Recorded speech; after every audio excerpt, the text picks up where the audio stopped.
Alright. Yeah, yeah, come on. Now still one more thing. So, such a professional, totally not caught off guard. Indeed. Where the hell is it? Upper. Here. Alright. Alright! Now we're actually live! Yeah. Oh god.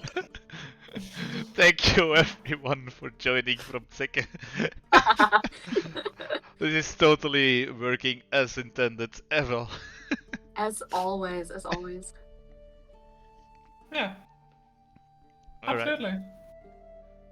So, let me just quickly greet all my best friends: Juno, Vita, Seppo, my brother, True. Ronnie, of course, my darling, Mhm. and Well, everyone else who might have spoken in chat that I didn't get to shout out, and everyone else here in voice chat with me. So, yeah, that's me.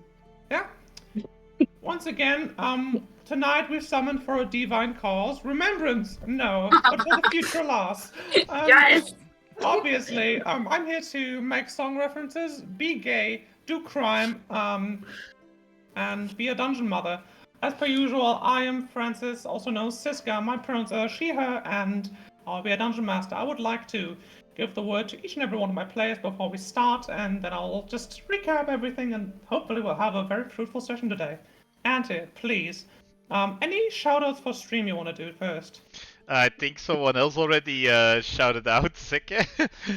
I did it because I'm a good mod. Ah, Best mod. Best mod. amazing. Thank you. Cool Thank stuff. you. And I think by the rest, yes, I am Antir. I am playing Seseti. No, human, what the hell? Yuhonti, male, monk, pronouns he, him. Yeah, Hey, of course. Tyndall! And as I like to start every single session, first of all, hi Tyndall. Secondly, Ante, please, you've talked a little bit of your character. What are your plans for today? And what is your favorite and least favorite monster to fight in D&D? Of this or any edition? Ooh, okay. My plans for today is actually... I don't have a big plan yet, but I'm trying to reach out to my old master to ask questions about the place we went down to 2 sessions ago. And my least favorite monster is any monster that can I forgot the conditioned name, but like Paralysis? paralysis. Any monster that can paralyze you is awful, in my opinion. What's your most favorite monster? My most favorite monster to fight must be, I think, like goblins. Just this, you can't go wrong with just a group of goblins. Absolutely cannot. Danny, thank you once again for preparing the title card for today. I really do appreciate it. Any kind of work you guys can put off of me. Please talk about yourself, talk about Flora, what you want to do today, and your least and most favorite monster in D&D. I know you haven't played a lot of D&D, but you can just take your favorite and least favorite monster from Baldur's Gate 3 if you like. I'm Danny, pronoun she, they. I play Flora, pronoun she, her. Flora's a Fey Ranger who's posing as just a elf. Just a plain elf. There's nothing weird about her. Why would you be suspicious? There's nothing Don't be suspicious. Absolutely nothing. I guess my plan today is, get a better handle on the, crime that she didn't commit. Yes. True. And maybe see about making a friend with an animal that doesn't bite or attack me. That would be nice. Bitey was nice. Bitey was nice, I think. He was nice. He might have been bitey, but he was nice. Now, favorite and least favorite monster? Probably either, like a fire elemental or like the fire imps. Because As a least favorite? yeah, because the explosion on death is really annoying. Oh, you mean the magma method? Yeah, that thing. Yeah, the fire on death, and I couldn't figure out how to kill the fire elemental. And I play a lot of melee classes, so Yeah. So it's difficult. Yeah, for sure. Favorite? I mean, you gotta go with dragon, right? I mean, you're Danny. You love dragons. Yeah, I guess like the dragon, that dragon under the city is probably my favorite. I'm Spoilers. trying to keep Maybe a dragon underneath Baldur's Gate 3. Yeah. Underneath Baldur's Gate. Thank you, Danny. Thank you so much. I'm the very secret dragon. The secret dragon. Yeah, the secret dragon. That's my favorite to fight. Thank you. Thank you so much, Danny. As always. Dragons in Baldur's Gate, more likely than Dragons? And Dungeons and Dragons? Coulson, please talk about yourself. Talk about Stacy. Everyone else, shut up. Shut up. Shut up. Of course, we were talking about dragons, and then you moved to me. Obviously. So, hi, hello, I'm Coolsty. My pronouns are she, her. I'm playing as Stacy. As of now, still flying under the tag of half elf, also with the pronoun she, her. But as of late, we noticed that there is a scaly little secret inside her now. And so for this canonical reasons, I've implemented a few more icy spells for my little druid. And what I want to do today, I'm still debating if Stacy inquires about the Northern Duchies or not because of redacted reasons. And my favorite or least favorite monster. So least favorite would be the aboleth because it crushed me. Nothing personal. And favorite, probably dragons. Oh, maybe hamsters too, but yeah, probably right now dragons. You kill a hamster? No one would. Don't worry about it. So, Calix, please talk about yourself, your character, and your evil deeds you have planned for today, as well as the degenerate monsters you like to fight or don't fight. So, I'm Calix, they, them. I also go by Algernon. I don't really give a shit about that. Anyway, I play Xiomara, also known as Sandy, also they, them, who's a person, certainly a person, a wizard. Yeah, I need to talk to a certain someone about their crimes and misdeeds. Today, I believe I want to talk to her. because that's interesting. And my favorite monster to fight, I think, would be a false Hydra, just because of the angst aspect that you can put in there if you maybe die while fighting it. Least Absolutely. favorite, anything that can cast silence on me, I would say, because that is so rude. I've been working on a lot of like anti-spellcaster monsters lately, but none of them actually Yeah. cast silence, I think. But like I like anti spellcasting monsters when I still have like the possibility to do something.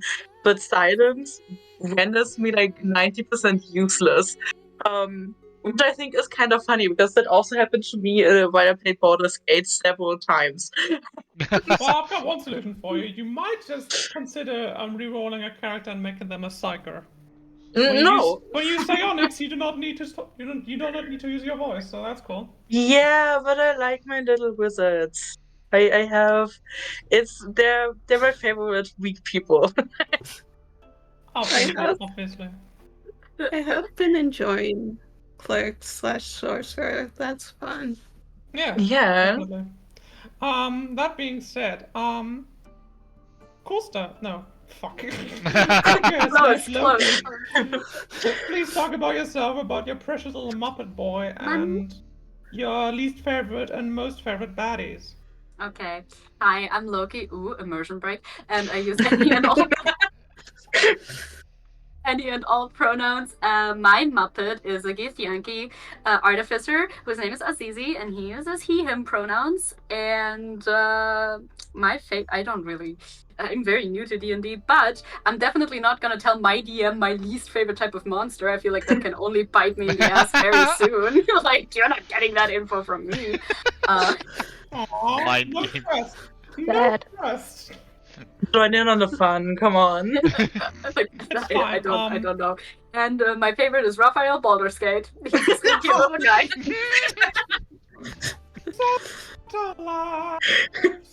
Etc. Stop killing my affair. What are your plans for Azizi today, Loki? My plans are, I would love to see that dog that's not a dog again, because I want to point at it one more time. No, it's fine. Yeah, you want to ask what that dog doing? Yeah, I want to know what the dog doing. What the dog do it? Yeah, many questions. Okay. A little bit more about myself. The DM, this entire campaign is 70% homebrew. The setting is original to me. Everything from the monsters to the characters, I've had a hand in doing. So, when I design monsters, I want to balance out how is this monster annoying and how is this monster funny. My least favorite monster, therefore, is one that's just annoying and not funny, the Abyssal Chicken. The Abyssal Chicken is not very strong by itself, which is why you have to put several of them, like 2,000 of them. Which is a pain for the DM because that's like 24 different initiative rolls, and then each round is up. That's up to another 100 rolls per round. My most favorite enemy, therefore, is one that's a little bit annoying, but mostly fucking hilarious. The Nilbog. Nilbog is a type of goblin that is almost impossible to hit. Has a ton of annoying abilities like irresistible dance or hideous laughter. And when you kill it, it just takes over another goblin that's nearby. What the hell? It's an immortal jester goblin, and I love him so much. So He's just a little guy. Yeah, he is. a little I love pink myself guy. some little guys, though not all little guys are created equal, though they all are created little. Little summary for last session. You returned back to the surface with some new revelations. As I put on my notes, the world you left behind is not the same you came back to. Flora, our resident, totally not suspicious elf ranger, has been accused of killing her erstwhile host, the Duke Javier Nawana, who just so happens to be Xiomara's father. Now, what Xiomara's plans for the father were in the first place, we may never know. It's all come to a head now that we've reassembled in the royal palace in the office of the prince, Philomeno the First, who has basically hired the party to be his order of knights. They are now currently standing in his office, all assembled. Flora has already been inside. The rest of the party just came with them, and Xiomara has just been escorted by the commander of the guard to join them. And Roberto, the guard, who is the closest to the prince, bids you all enter as he closes the door behind you. Now, you find yourself in the most luscious chamber you've ever seen. It's hard to believe that it's actually an office, but you can see lots of papers and scrolls on the central very big desk. It's very airy. You've got big windows. And there's also tons of cups of what can only assume is something that used to hold a very high caffeine drink.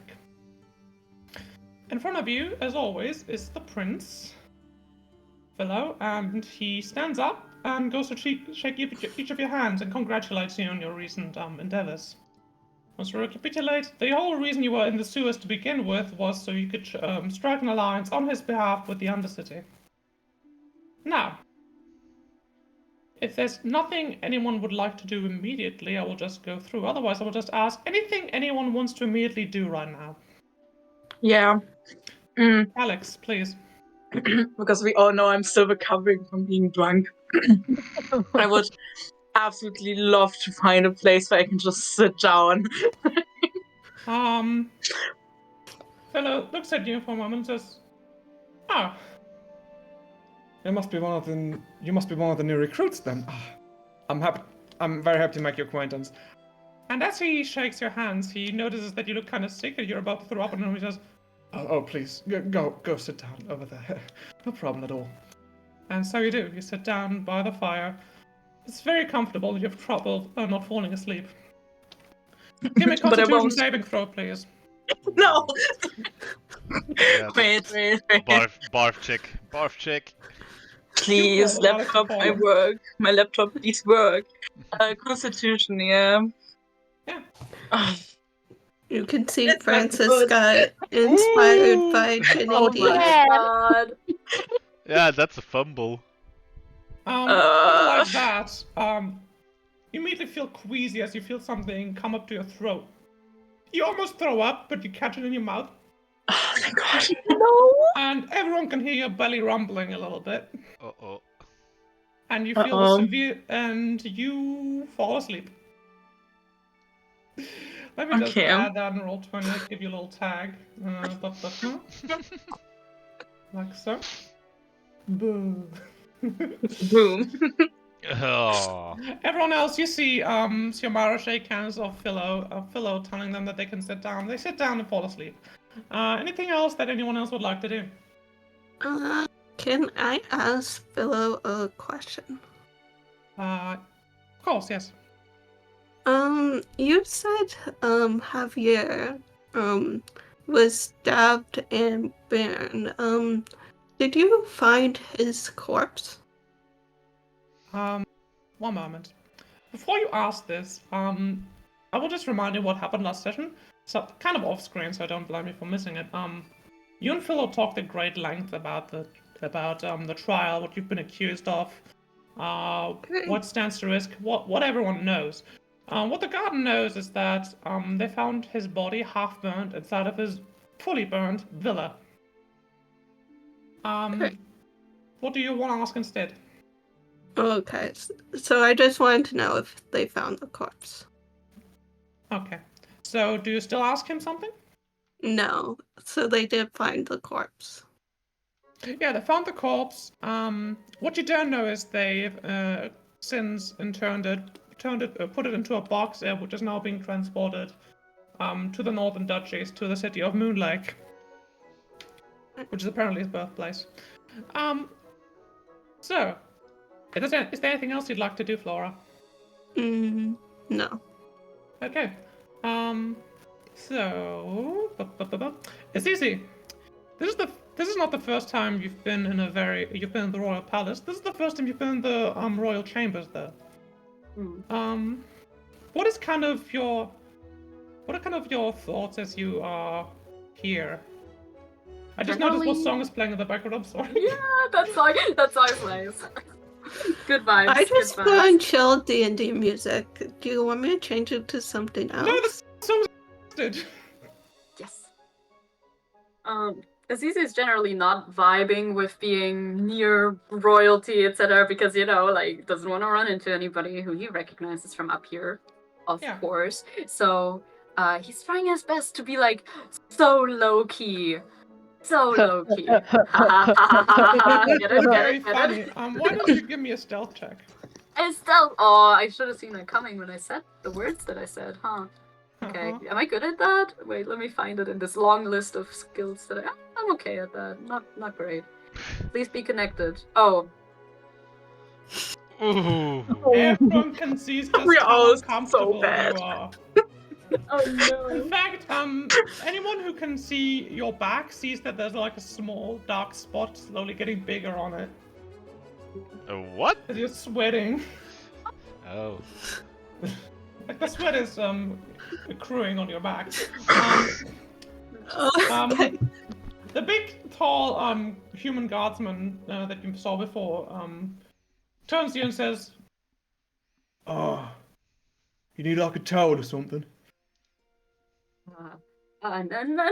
No. I am fine.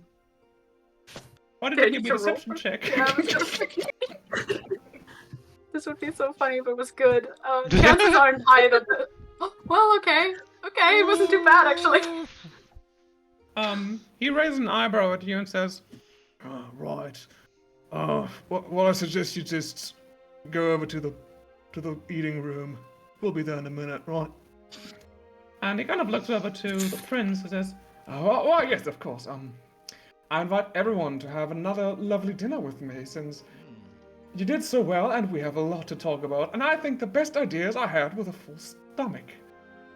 Isn't that right?" And he makes Stacy his nods way. with a big grin on her face. Yeah. I wholeheartedly agree to eating. Seti, he just kind of walks over to you and slaps you on the back. Do you react in any way, or are you just like the brick that you are? I can actually, acrobatics-wise, try to dodge it a bit. Just out of reflex. Yeah, indeed. Let's go. He kind of looks at that. Like, no need to roll anything. It's like, Oh, I rolled so well! you roll so well. Do a backflip. The hand never even grazes you. You dodge out of the way so expertly as this man tries to fraternize himself with you. And he's just looking kind of shaken, looking kind of taken aback about like, Sorry. right then. Reflex. Well, see you. No problem at all. That's why we're working together, right? Right. And he walks over to the eating room. Now, Stacy. Besides Yes? grinning yourself, besides grinning your wide, totally not draconic grin, what are you doing? Am I already walking towards the dining room? You sure are, if you want to be. Otherwise, there's like Okay. a whole big room that you've never been inside of course. You're kind of used to living with nobility, of course. You grew up near Peche, the city, what is it? The capital of London, Onderland. Onderland is kind of cold, it's kind of temperate. When you imagine Morocco as being kind of like Mexico, like Venezuela. Peche is definitely closer to Seattle in terms of climate. So it's a lot more airy, it's a lot more light, it's a lot more easygoing, whereas where you come from would be a little bit more conservative. Anything you will want to investigate about the decor, maybe? Yes. I want to scan the table for flan. Okay, you walk into the eating room. It's the fanciest eating room you've ever seen, as I've just described. And you see actually that it's empty. The food is yet to be served. However, if you were to make a request for anything, this would probably be the best time to do it. Okay, so you see Stacy walking into the room with quite the confidence. Like you never saw her walking like that before. This is like kind of an environment she knows somewhat, and as she looks through the room, she sees there's no food, so she turns to someone who looks like is a waiter or something like that. Is there someone like that in their room? Um, it's really only just you, the party, Roberto, and Philip. Oh, Also, okay. Ask Roberto. you can see little creatures hushing around the room, very stealthily. You almost don't see it, but of course you lived in nature for a while. You would And my recognize it. passive perception is like 22. Oh yeah, I don't need to roll a stealth check for that. And you know it's a little skitter. A skitter is like a type of raptor. It's very small, very bird-like, very skittish, as the name implies, but also very companionable if you keep one as a pet. Is Mr. Bitey here? That is Mr. Bitey. That is, I think Count Bitey was his name. Count the bite. Oh. I You couldn't. You spent a All I whole need to know is Bitey. you know Count Bitey. You've gotten to know him over the course of the day that you spent here in the Royal Palace. Bitey has been leaving you alone since you don't really seem to want to play with him that much. I Stacey, want to play with Bitey. Oh well. First of all, Stacy, I need you to. Hang on. Actually, wait. Sorry. With a 3, Roberto's not very good at hiding that. He sees you jumping around, looking curiously, looking kind of disappointed when you notice there's no food, and kind of smirking to himself as he looks at you. Wow, like my dad. Do you say that out loud? No, of course not. Aww. As you all go down to the room, do you ask Roberto about the flan? I do not ask directly about the flan. I ask Roberto. Roberto, do you know when the food will be served? Oh, good question. So fellow over there, he likes to really, treat his guests well. He likes to order them all the fancy stuff. Unfortunately, he's extremely terrible at making decisions. Cannot take anything between 20 minutes and 30. Why? I was looking for, flan. Custard. Right. I'll keep that in mind. Hey, fellow. And he steps over to Philo, who's currently filling out a list. You can see another servant has appeared. A very portly, dwarvish man is taking his order. And they're talking away. Saseti, what would you like to do? I actually wanted to wait until we have food to watch how the people are eating, but I guess it's gonna take at least 30 more minutes. So, Yeah, what do I so want I to- guess you all hear Roberto kind of say that, how it's going to take maybe 20 more minutes. The portly chef, you can see, is just kind of taking it very well. He's used to Philo's nonsense by now. What else would you like to do? I wanna try to get a bit of a scan of my surroundings. I actually want to specifically see. I wanna search for signs of espionage, like things that I Okay. would know that the matriarch would put in places to keep tabs on people. Give me a perception check at advantage. Ooh. I'm gonna need it because I'm not good at it. That's curious. Ooh, 8. Let's go. With an 18, take a good look around, and sure enough, you see a carpet that's been put aside, and like no one's really been trying to hide it. There's now a skitter sleeping on top of it. It's a trapdoor. A trapdoor. Besides that, there's a book there's a book on one of the bookshelf that's looking kind of crooked. All of the backs in the shelf seem to be arranged by color, and this one has been totally misplaced. It's like a green cover in the middle of a bunch of reds. those aren't signs of espionage. It's just weird stuff in the surroundings I notice. You sure? No, that's why I'm asking. Well, now, you, being a spy, would notice that you can basically hide anything and anything. Especially if you have mages on your side, like the Skelly Sanctum does. Okay. Want to investigate anything? I wanna investigate the bookshelf. Investigate bookshelf. Specifically the book? Specifically the crooked book that's out of place indeed. You take it out. Give me an Arcana check. Arcana. Ooh. You check it out. It's a very light kind of grimoire kind of thing. It's leather bound. The leather is stained green. It's got some scales in it, and in the middle of the cover, you can see somebody actually embossed an eye into it. It's like a single eye. It's looking at you now. 13. I wink at the eye. I get. The eye winks back. You notice there's something weird about this book. Something isn't quite right. You're wondering how nobody noticed it until now. Want to pocket it? Or put it back? I'm gonna put it back. So you do. Flora, you want to play with the skitter? Yes. As I said, you find Count Bidey sleeping on the trapdoor that you came in through. He's kind of purring, similar to a cat, which is funny since he's very obviously a dinosaur. Well, I came from the Fey Realm, and, the Fey Realm likes cats, so obviously I'm gonna play with the kind of cat-like creature.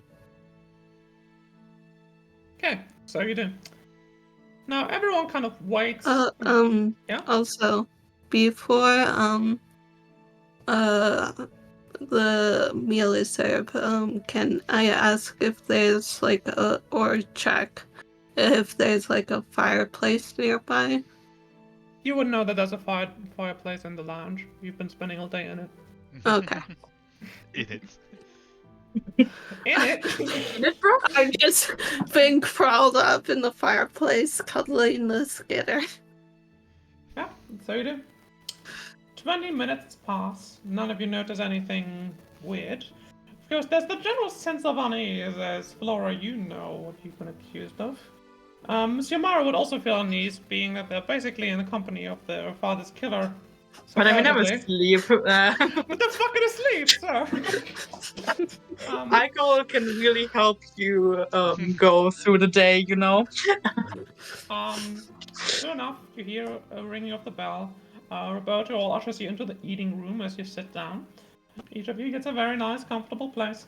You see the bell actually alerts Count Bidey, Flora. You see him just kind of dash off immediately towards the door. While he does so, he actually kind of rattles the chair that you're sitting on, Siamara, and you are rudely woken up. It's a lot noisier than when you fell asleep. There's servants bringing in food into an adjacent room. You can see Phila looking at you expectantly and basically inviting you to go and step into the room. Do you get up or do you keep sleeping? I get up. I want to know what's going on. No, I stretch myself. And you can very clearly hear all of my vertebrae in my neck just cracking. And then I just very lazily follow into the dining room. Yeah. Does anybody hear you that step cracking? in. City, you definitely heard it. Stacy, you didn't even try. You hear everything.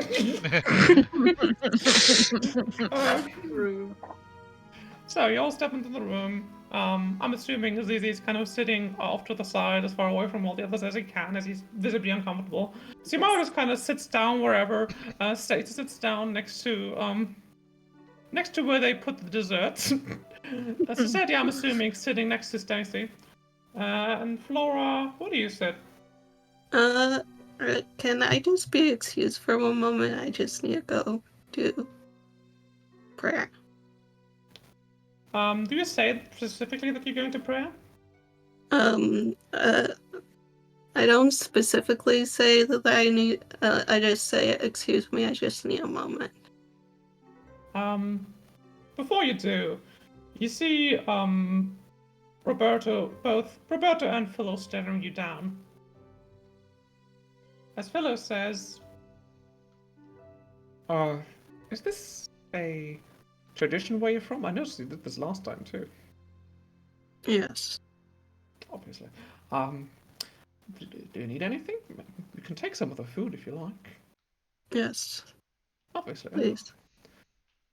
And he cuts off some meat for you. There's a little bit of what appears to be a large dinosaur you call it drumstick. 2 of them, in fact. He cuts off little bit of that. He puts on some rice and beans on your plate, and he bids you go. While everyone else, you go away while everyone else waits for you. It's easy. You notice a servant stepping up to Philo one last time and spring a name in his ear that you might know. Why don't you give me a perception check at advantage? I will give you exactly that. I don't know how to do advantage, so I'll just roll twice. Or can I? I don't know. 1, 2. Hey. Oh, it's not great. Not great. You hear the name Seros. Fuck. Oh, what might that mean?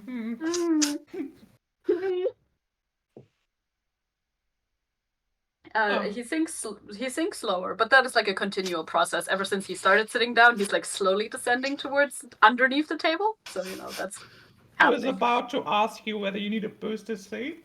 Once Xiomara comes back into the room. I guess I should also remove the sleeping tag from Xiomara. Please. So,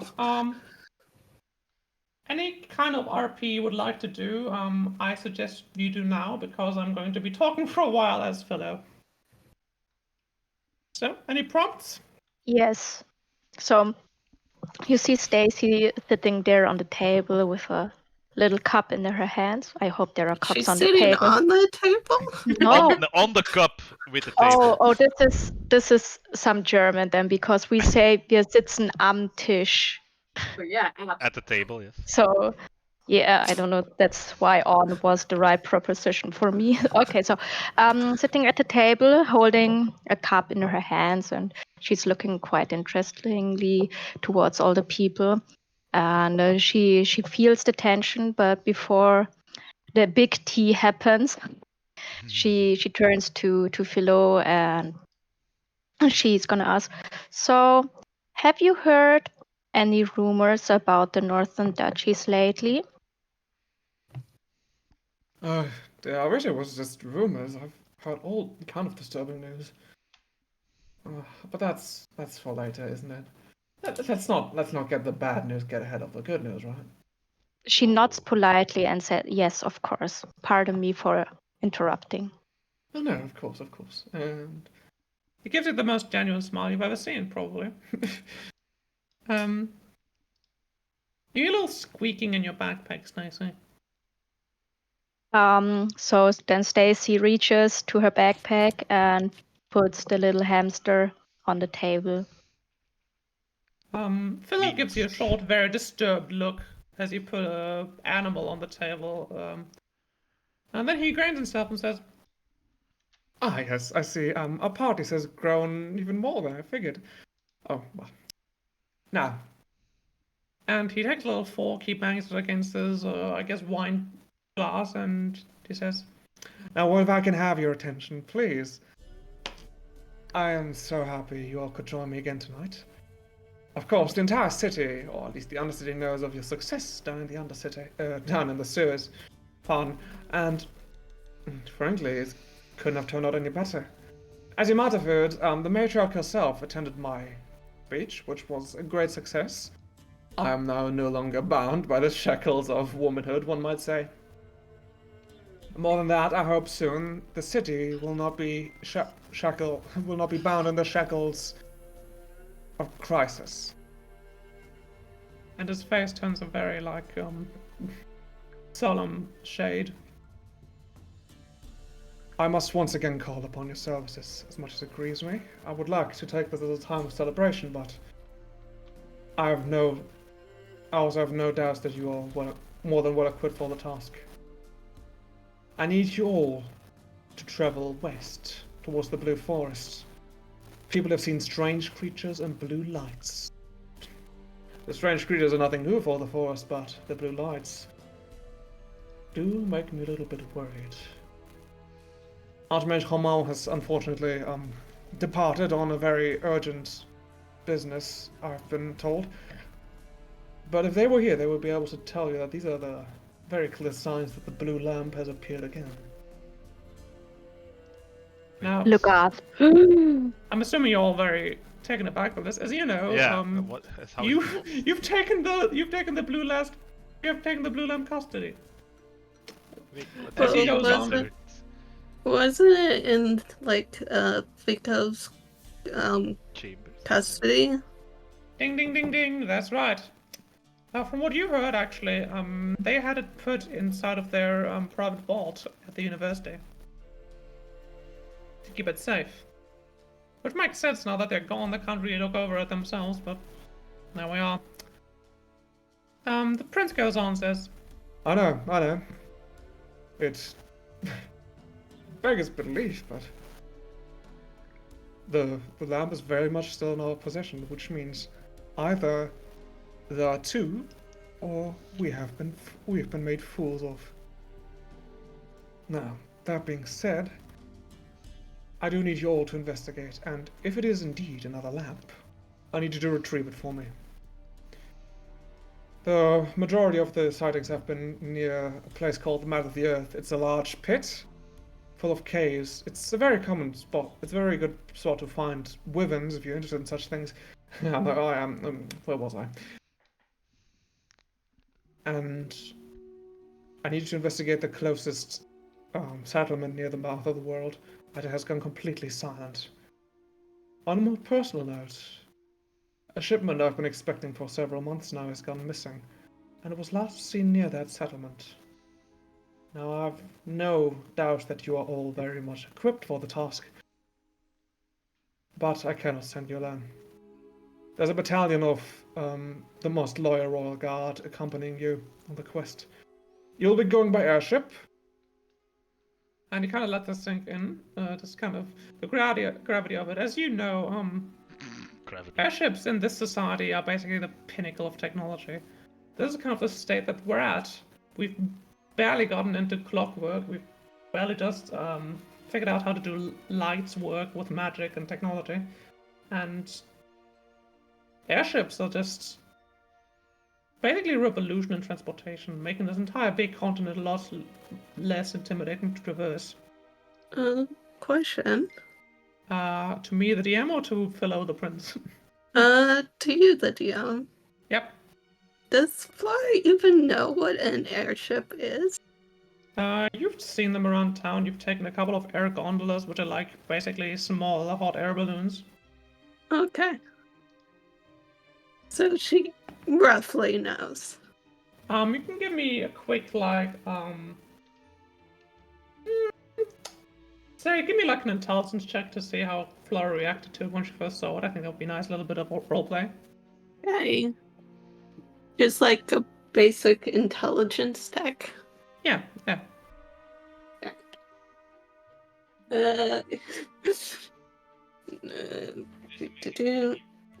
It's not gonna be good.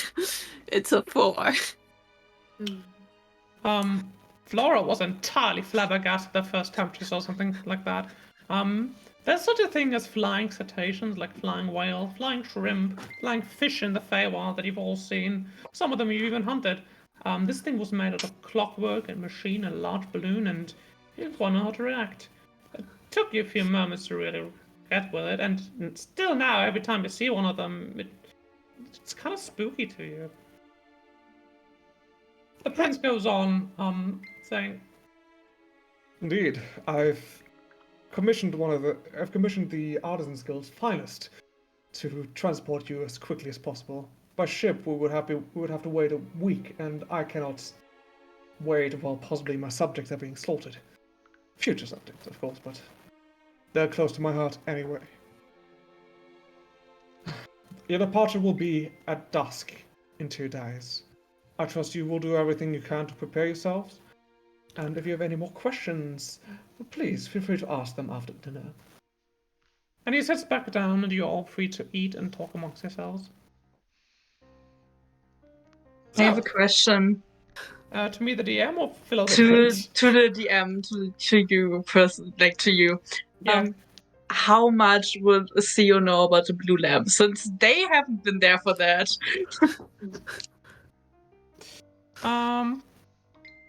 That's a good point, actually. I suppose there's something that you wouldn't really know, but you can assume that the blue lamp is something very powerful. And if Vico themselves took an interest in it, I can really imagine it's a very powerful magical artifact. Possibly dangerous.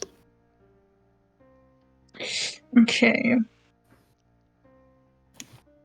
Now you can kind of gather that as I assume you talk amongst your compatriots. Maybe you talk to Philo, maybe you talk to Roberto. They would be able to catch you up on it. They would be able to tell you that the cataclysm that occurred like last week, in game terms. Now in real life terms, that would have been over a year ago, but Jesus. basically it was a planar vortex. Monsters from all over the planescape were streaming into the city. All through like a planar portal opened in the harbor of the city. And the party, that was made up of just 4 people back then, went to investigate and managed to procure a magical artifact that had the shape of a large blue steel kind of oil lamp. Only instead of oil, it seemed to be powered by souls. And as the name suggests, it was glowing in a steady blue light. Except we broke it at first. Yeah. You would No, know not that we. Fear did. Vera, Yeah. one of the erstwhile companions of the party, who Philo is still hoping will return at some point, has since disappeared, but she was the one who originally broke the lamp, disabling it in the process, basically. Okay. Thank you. So, you eat your meal, Stacy. There's more flan than you could ever ask for. Of course, you now have a draconic stomach to fill, so... I Yes, wanted Stacy? to ask indeed, like I said, I wanted to keep an eye on how everyone's eating. While we're... Yeah, sure. Anyone in specific you want to know? Well, specifically, I think I want to check out, of course, our newest addition to the parties. The hamster! The hamster, yes. The Yeah, I hamster, don't fucking correct. trust that hamster. I can explain how the hamster eats. Don't worry. Yes, No, please. I meant so- Azizi Xiomara, but I'm And the basically hamster. doing a sweep of everyone. Yeah, okay. Channel. Loki, why don't you just outline, how do you think Azizi eats?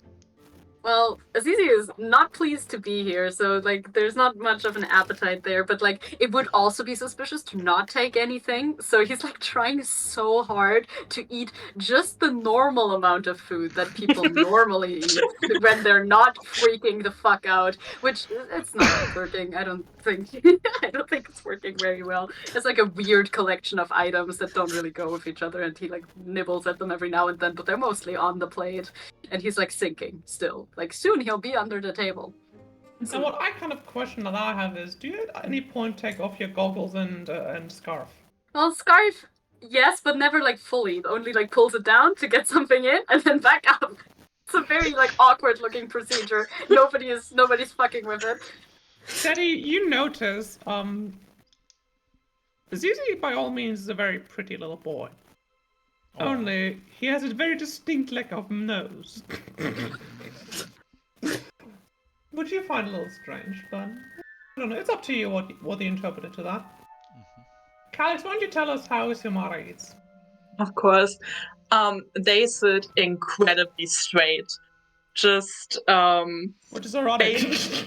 Yeah, which is incredibly ironic because they're really, really gay.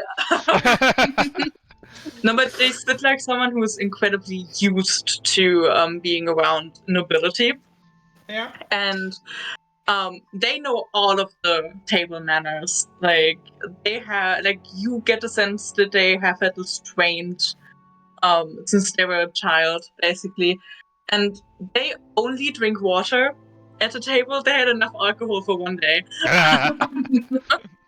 And they don't eat that much simply because I think they don't want to throw up, actually. So they only eat a little bit of like fruit and vegetables, like something very, very light that wouldn't disturb their stomach even more. Yeah, obviously. So Kiamara's the Um, only one of us who knows how to eat with 3 different forks. I think Stacy would know too. Speaking of which, Krista, why don't you tell us how Peligro the hamster eats? Yeah, so from time to time, Stacy puts her a little spoon for the flan to the side so the hammy can lick off of it. But he also has like a really, really small plate, like the is it called undercup? You mean a salsa? Saucer. Okay, yeah. And there are some carrots and some other veggies which Daisy put there for the hamster. And and she basically keeps an eye on the hammy that he only eats from the saucer. Every time he tries to go somewhere else, she taps on the table so the attention of the hammy goes back. And yeah, so that's how she keeps the hamster in check. But all the while, she also sits there extremely accurately in the chair. You've never saw her done this before because, well, she didn't had to. But her manners are impeccable. Like she also knows how to use all the cutlery. But basically, she only uses the spoon. The only thing you might notice is she only eats the flan, and in such a speed you've never seen someone eat before. Like it's not messy. She's still like doing it in a perfect manner. But damn, you never saw someone chuck this flan more accurately than Stacy. So you kind of get the feeling that she's used to being fast with eating. Is Stacy also eating more now since of her now dragon? Yeah, I was part? about to say, Stacy, you notice very fast that the amount that used to be able to fill you quite handily is now seeming kind of little. It's like there's a hole in your stomach. Oh no, what a shame. I have to eat more from the yummy, yummy food. You can once again notice that Roberto's smirking at you. I'm also surprised that no one has asked about my appearance because my scales are gone. Yeah, that's something you all would have noticed. Well, not very fast. It's only that now in the light currently. We you don't notice judge. that Stacy is looking a little less under the weather than she was a few days ago. Flora, what were you gonna do? I was just wondering if you wanted me to describe how Flora eats. First of all, I would like you to describe what you do with the food before everyone starts eating. Oh, the food that I went to like the fireplace? Yeah. Oh, sure. I'm assuming the fireplace wasn't lit, so I go light the fire. Yeah. And I throw the food into the fire, and in Sylvan, I say to Mother Gaia,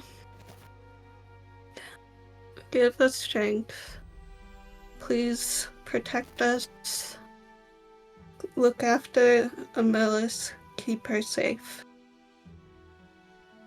And that's all I say. Give me a charisma saving throw. Go on. Do it. Okay, so that. Okay. I'm gonna get a calculator out again. Because I add my wisdom plus my charisma. Because of my Fey wandering.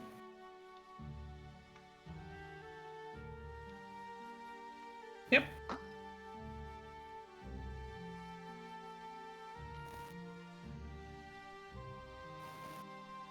So that's a 23. 23. Nice. For a short moment, you feel like you're in a different place. Once again, you find yourself in a deep, deep forest. Only, you notice soon that there's no trees, but just bloody spikes. On top of the spikes, your friends, your comrades, fae, mortals, all kinds of people. You look down and you see a wing that's been torn off. You notice that is your own.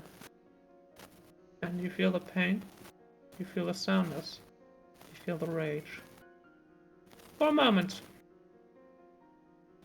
you hear somebody with a voice very close to your own say, Gaia doesn't give a fuck about you.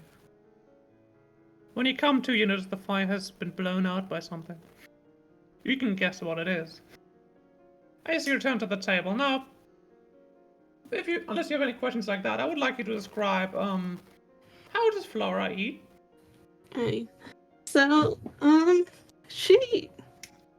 Flora eats, fairly well. She eats, like, a little more than average because, like, she's, like, she has, like, a kind of, like, a fairly athletic build because, you know, she's, like, trained as a huntress and, like, so she's like, somewhat, like, has that, like, somewhat muscular build.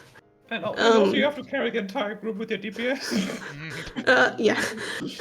But like, she's like fairly, like she has spent some time in the winter court, so she's somewhat familiar with the like table manners. But you can see that she's a bit rusty with them. So like, sometimes she'll like make like little minor mistakes. She'll like mix up like which forks to use, so she's a little rusty.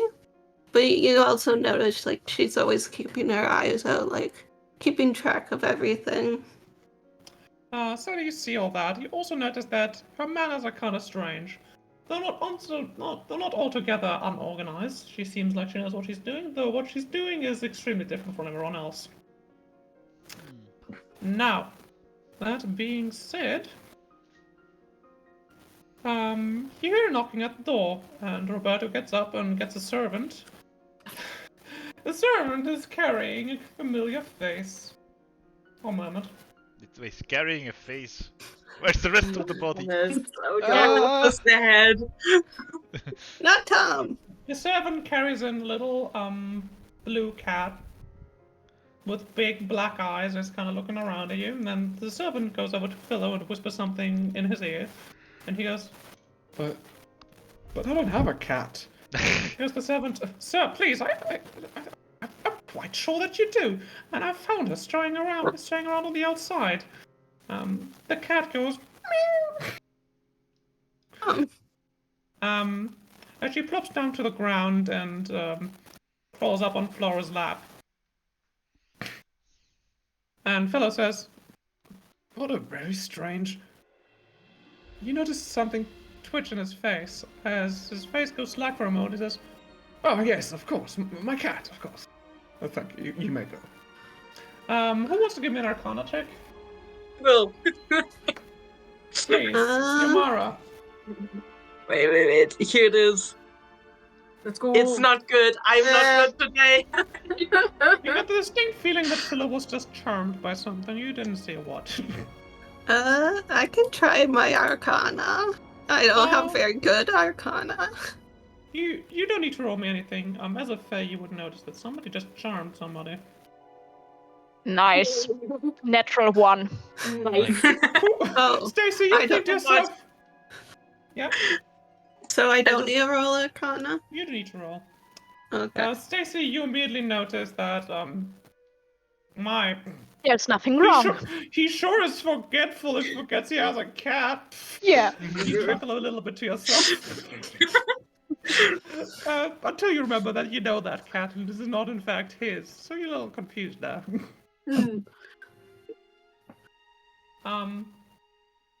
So then, the dinner comes to a close and you're all free to kind of ask questions at Philo.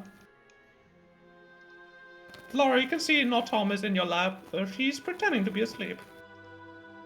Can I pet the cat?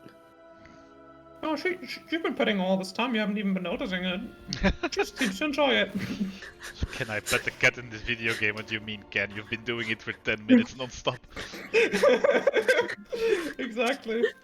I don't know. I just asked if I can.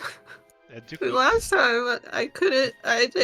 I wasn't playing with the skitter, and I asked if I could pet the cat. So I gotta make sure. Yeah, of course. You befriend all the animals. No need to belabor the point. Of course, you pet the cat. You also notice that Count Bidy is looking at you jealously. I have 2 hands. Can I pet Count No. Bidy as well? There's unfortunately only one lap. Oh, And not Tom is taking up all of it. gotta keep asking the cats for consent.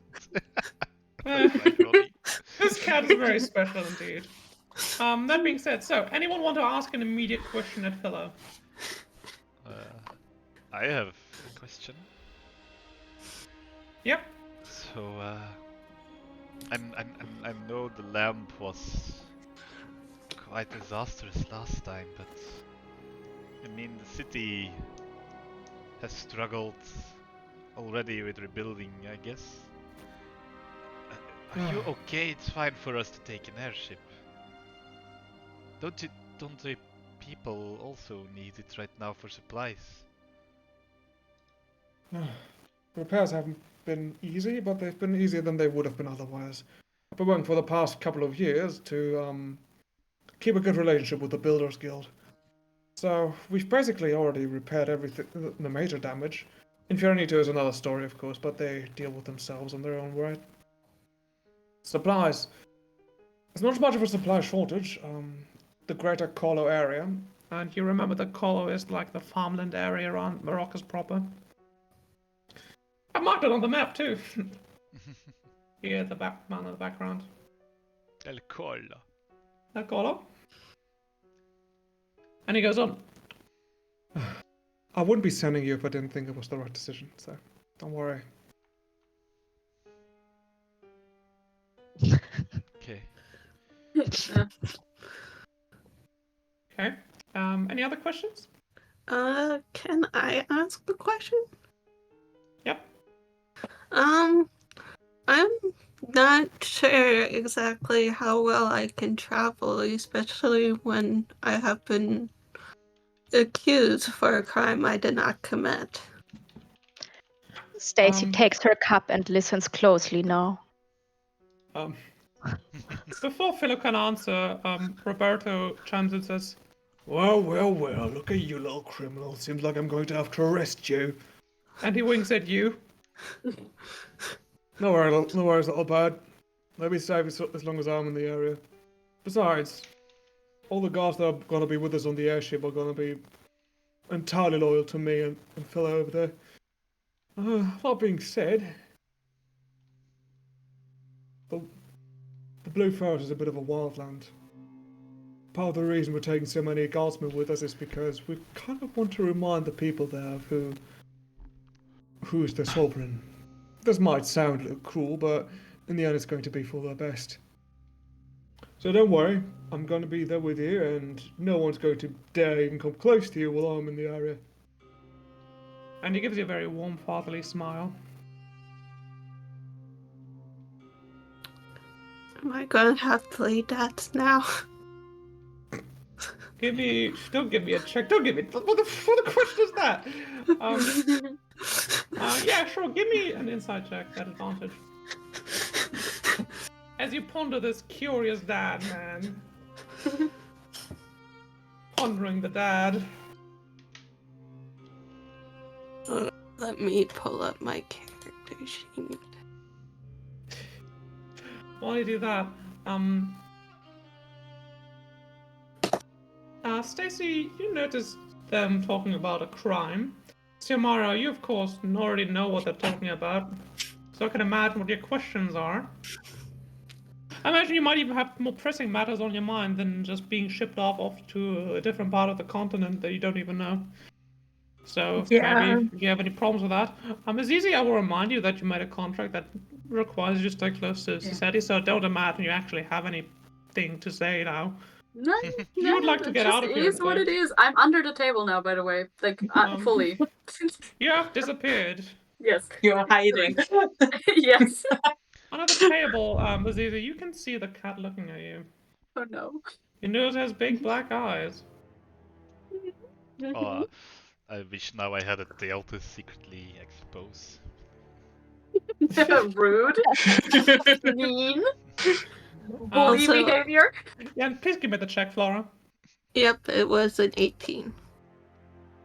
You realize he's not just a discount dad. He knows what he's talking about. He's like a proper professional dad. That is all just to say that you feel like you're gonna be safe with him about everything. You have had difficulties working out when a mortal might be lying and when not, and while his humor is certainly very strange, you think Roberto's trustworthy in the end. And you feel a little relieved now. Okay. Azizi, the cat is looking at you. I'm looking at the cat. You're looking at the cat. I'm looking at the cat. What is It's Azizi really thinking a right now? Excuse me, come again? What is Azizi thinking right now? Well, I mean, Azizi noticed the weird behavior too with the cat a little bit. Doesn't have a lot of backstory with this cat though, so very confused about the nature of the cat and hoping that it won't try any weird shit. Trust me, I'm just as confused as you are sometimes. Now, you might not have been expecting to see something like me in a place like this, but imagine my surprise when I found a Githyanki here on this continent. Did you know you're extinct? You hear all this in your head. Yeah. We You know all what? hear that? Under the table. No, only Azizi hears this Okay, in his oops. head. It's like, oh, what? Entirely located within my city? How do you react? Stunned at first, of course. Then in his head, he thinks to himself. So, in speaking to the cat, who are you, and how do you know this, and what are you? Actually, You've found out in time that I'm quite special. I saw you looking at the poodle earlier. you're What one do of you think? those. No, not quite, but not very distant either. What do you make of the poodle? I'm curious. Oh, the poodle is evil, no doubt. I would love to ascertain the exact nature of its evil, but that remains to be seen. What do you think about the poodle? I'm suspecting Archdevil. Yeah, right? But it's still on the table, and it might just be a lesser fiend. I would be quite sore if you didn't investigate. I would appreciate if you kind of, make sure your party investigates a little bit closer. Oh, 100%. And the cat yawns and kind of licks its paw while to clean its face. Azizi likes the cat. We're besties now. This is good. Please try not to be suspicious. You can't hide under this table forever. I can. You think going back up is less suspicious? That's kind of the wrong question. I think it's more safe. Now go. This is a domain of cats, not of little Githyanki.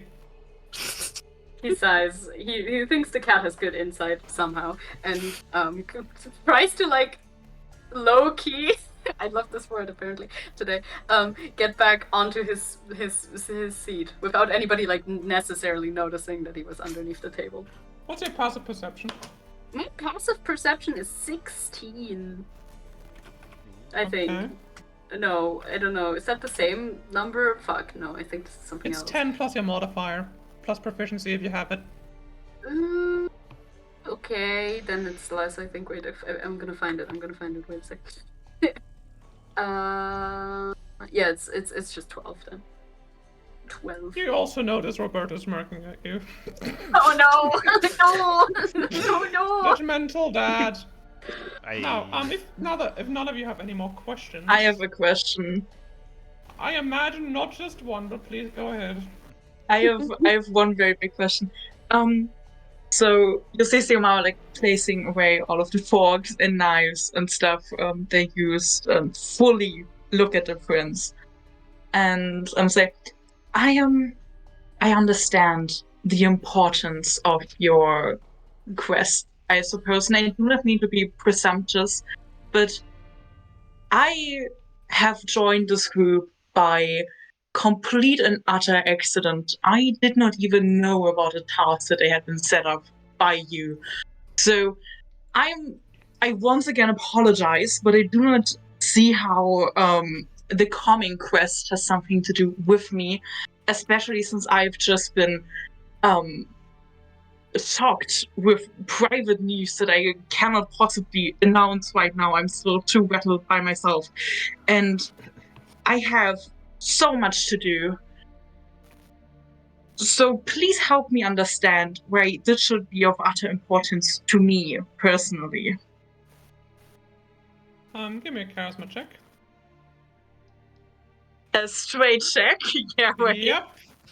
Briz, Wait, roll, no, Briz, roll, stop. Briz, roll. It is. I'm so bad today. mediocre. Well, You yeah. can see Roberto kind of tense up, the guardsman who was waiting for you here. You can see the prince look at you, and he takes a cup of wine, and he takes a very, very deep sip. And he looks you straight in the eyes, and you immediately feel like you've just made a grave error. I swear to God, if you are going to expose me in front of these people.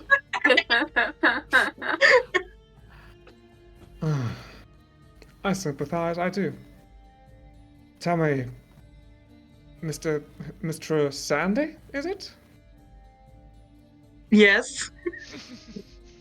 Do you believe in fate? No. Not at Yeah. all. And yet fate has conspired to bring us all here tonight. Well, if And I might if you be so didn't- open. If you didn't think that this was important, then I don't know why you even bother to show up tonight. That being said, To be honest, I do not know myself. I just did what was asked of me. consider your circumstances. Are they so important, so earth-shatteringly dire, that a prince can't help you with them? The future Yes. ruler of the city? I suppose since you do not know of my of the circumstances I personally find myself in, and I look around and my eyes kind of start to hang on Flora and Azizi a little bit. Mostly because he was under a table, and which is really confusing for me, both player and character I'm playing.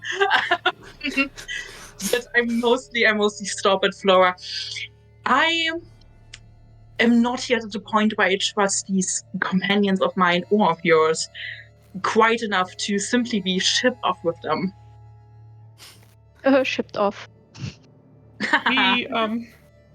He looks mournfully at a wine bottle, and he empties it into his cup, and he takes another big sip, and he says, 15,000 gold. Now. Another when you return. Daisy slams her cup on the table and gasps. That is a lot, but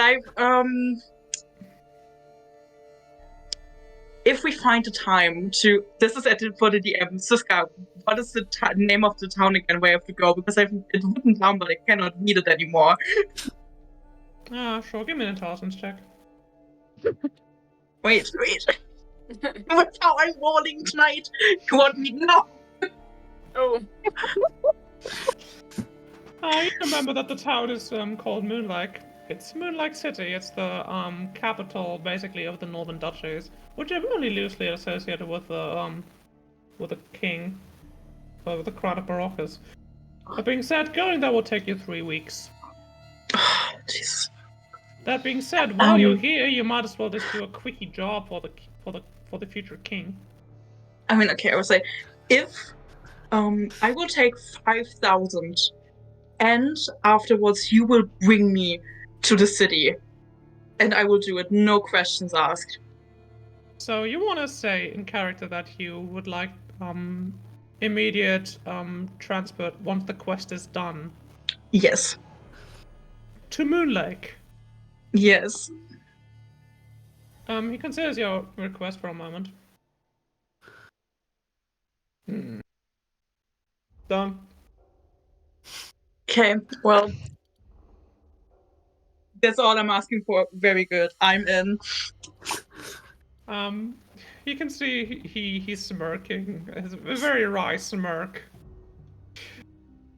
I never said I cannot be bought. I can be bought very easily. Yeah, you can tell he was kind of going through his options. He was like, I can appeal to the morals. Okay. I can have no appeal to the morals. sense of duty. Okay. No. I can appeal to the need for money. Ding, ding, ding. He's just working up the pyramid.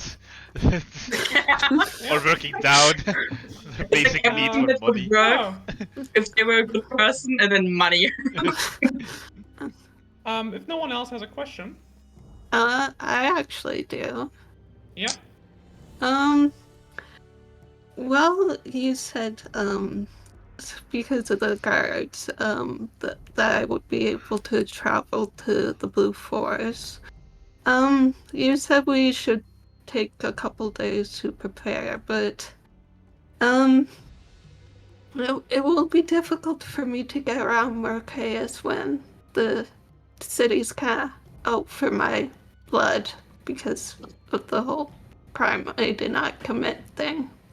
What you talked about the day before with Philo is that Roberto has basically sworn to accompany you everywhere, so long as you're in Morocco and in danger of being arrested. So you wouldn't have to worry about that per se. Okay. That being said, you can always just stay in the underground. I kind of want to go see Crimbly. I really want to see Crimbly. I know you really want to see Crimbly and made Crimbly specifically for you. I want to go since Mogart told me about them. I know, it's been so much setup. So, anything else anyone would like to say? Yes. Stacy, please.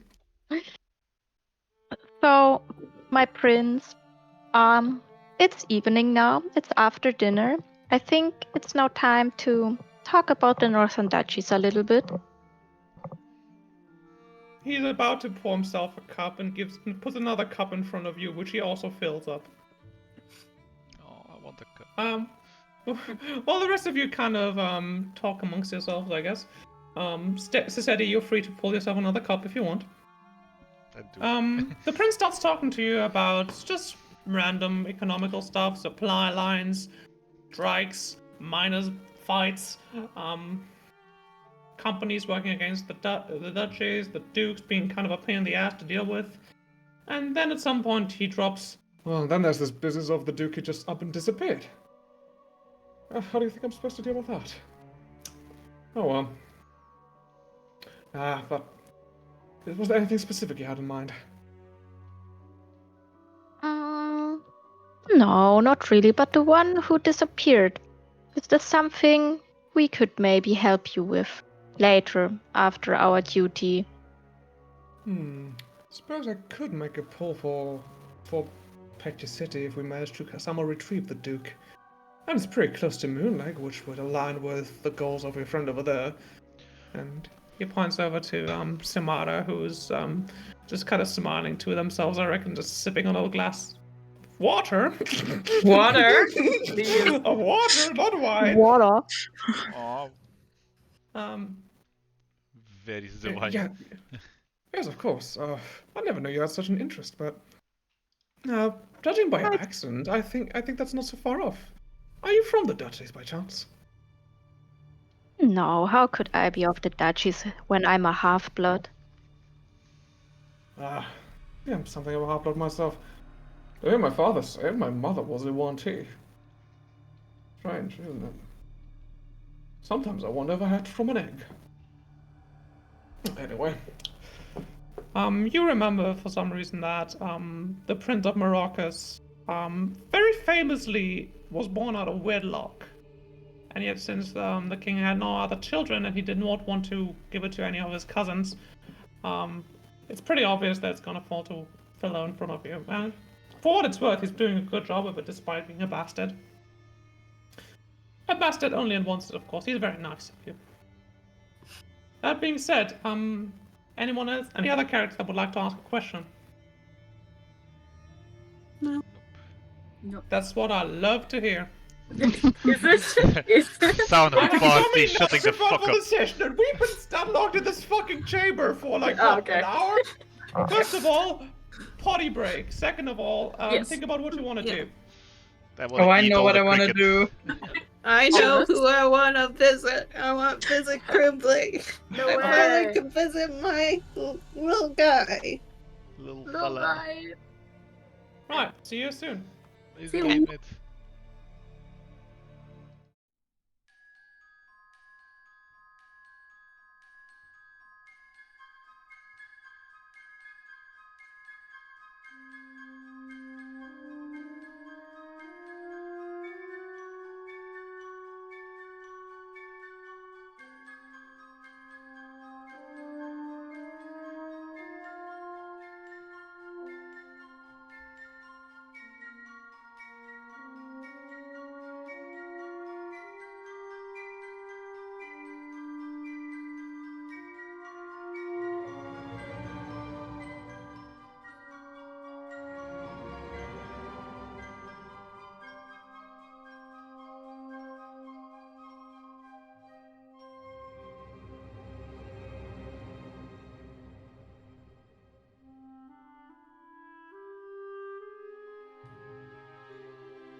Right, we're back. We're done talking about Baldur's Gate and Five Nights at Freddy's and about what Loki's eating.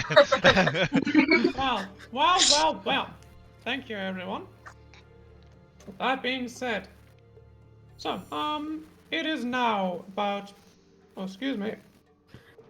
Ooh, sorry. Wee. It's about now, it's 11 in the night. The sun has well truly disappeared. You can see the nightlife of the city, which is truly special. It's truly special. That being said, you all have some places to be. Cisetti, Stacy, and Azizi. You asked specifically by Martea to go back to the Snake's Nest and help her out with something. Azizi, you are really curious about that poodle, and the cat you just encountered encouraged you to investigate. True. Flora, if you want to go anywhere that is not the Snake's Nest, Infiernito, or the Colo, you will have to go with Roberto. Xiomara, you can basically go wherever you want. Yes, Get the yes, strong yes. feeling you want to go down. Timber. Down? Yeah, you get the strong. There's just this weird idea floating around your head that you want to go on the ground again, investigate something. Okay. Before I do anything at all, before I leave, I would love to talk to Flora though, just for like 2 minutes. Paint me a picture. So, you've just been ushered out of the royal chambers. You're walking out of the royal palace. Yes. You're walking down the street. The other three are going ahead, and you can see Flora's kind of lagging behind and thinking about something. I slow down until I'm like right next to her. I'm like, hey, I think this is gonna sound incredibly strange, but I would love if you would join me tomorrow morning in the university. There's the dorm room that I'm still using. You will find it, but for once, trust me, we have something to talk about. That being said, Flora, why don't you give me an insight check, please? Xiomara, please tell me, with how much malice are you saying this? Not with much malice. It's more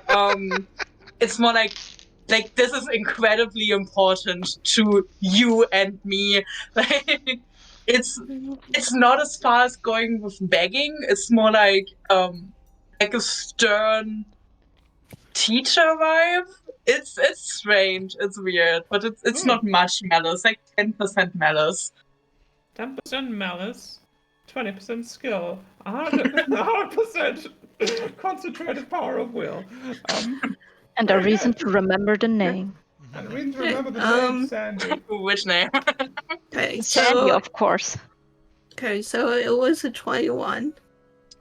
Total? Yeah, total. 21 No other total. way than total. Okay.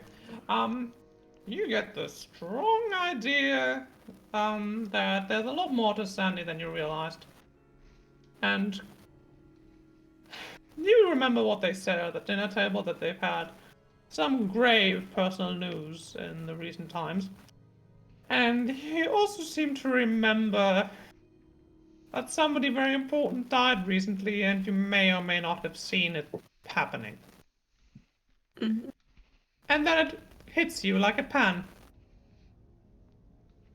Sandy is Javier's child.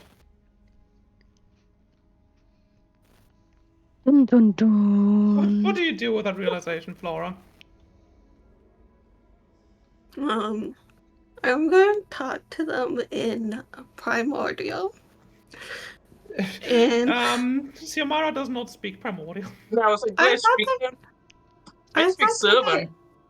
Oh, I'll talk to them in Sylvan. That's the thing, Flora doesn't give a shit. I'll talk to them in Sylvan. I thought they Starts did talking because gibberish. I thought they did because back in the No, two that was sessions. Sylvan. That was Yeah, okay, it's Sylvan. I'll talk to them in Sylvan. Is this about Javier? It How do you might say be. this? What's your tone of voice like, Flora? How much malice? Neutral? Just neutral. Okay. I'm going to step behind. Let's go to step out from under the from behind the DM's curtain. And I'm gonna remind the two of you. Hey, please don't murder each other. We're trying to have a fun game here. I That being wouldn't said, condone never in Xiomara, my I don't want you to tell me exactly what you're planning. I think that would ruin the RP. I would just like to get a kind of a general vibe. Like, what is the relationship between Flora and Xiomara? Is Xiomara's mind made up? No. I mean, like, I think I'm very wary about her because I don't know her. And she seems very suspicious of me,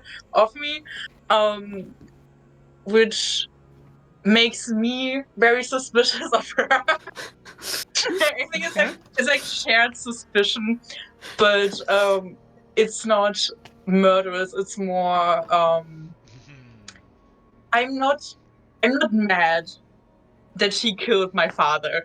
Let's put it like this. Okay, so what do you think is like a potential relationship for you and Flora? What is like the best case scenario that the two of you might end up? Unwilling allies. Unwilling allies. Now, Flora would like to extend the same courtesy to you.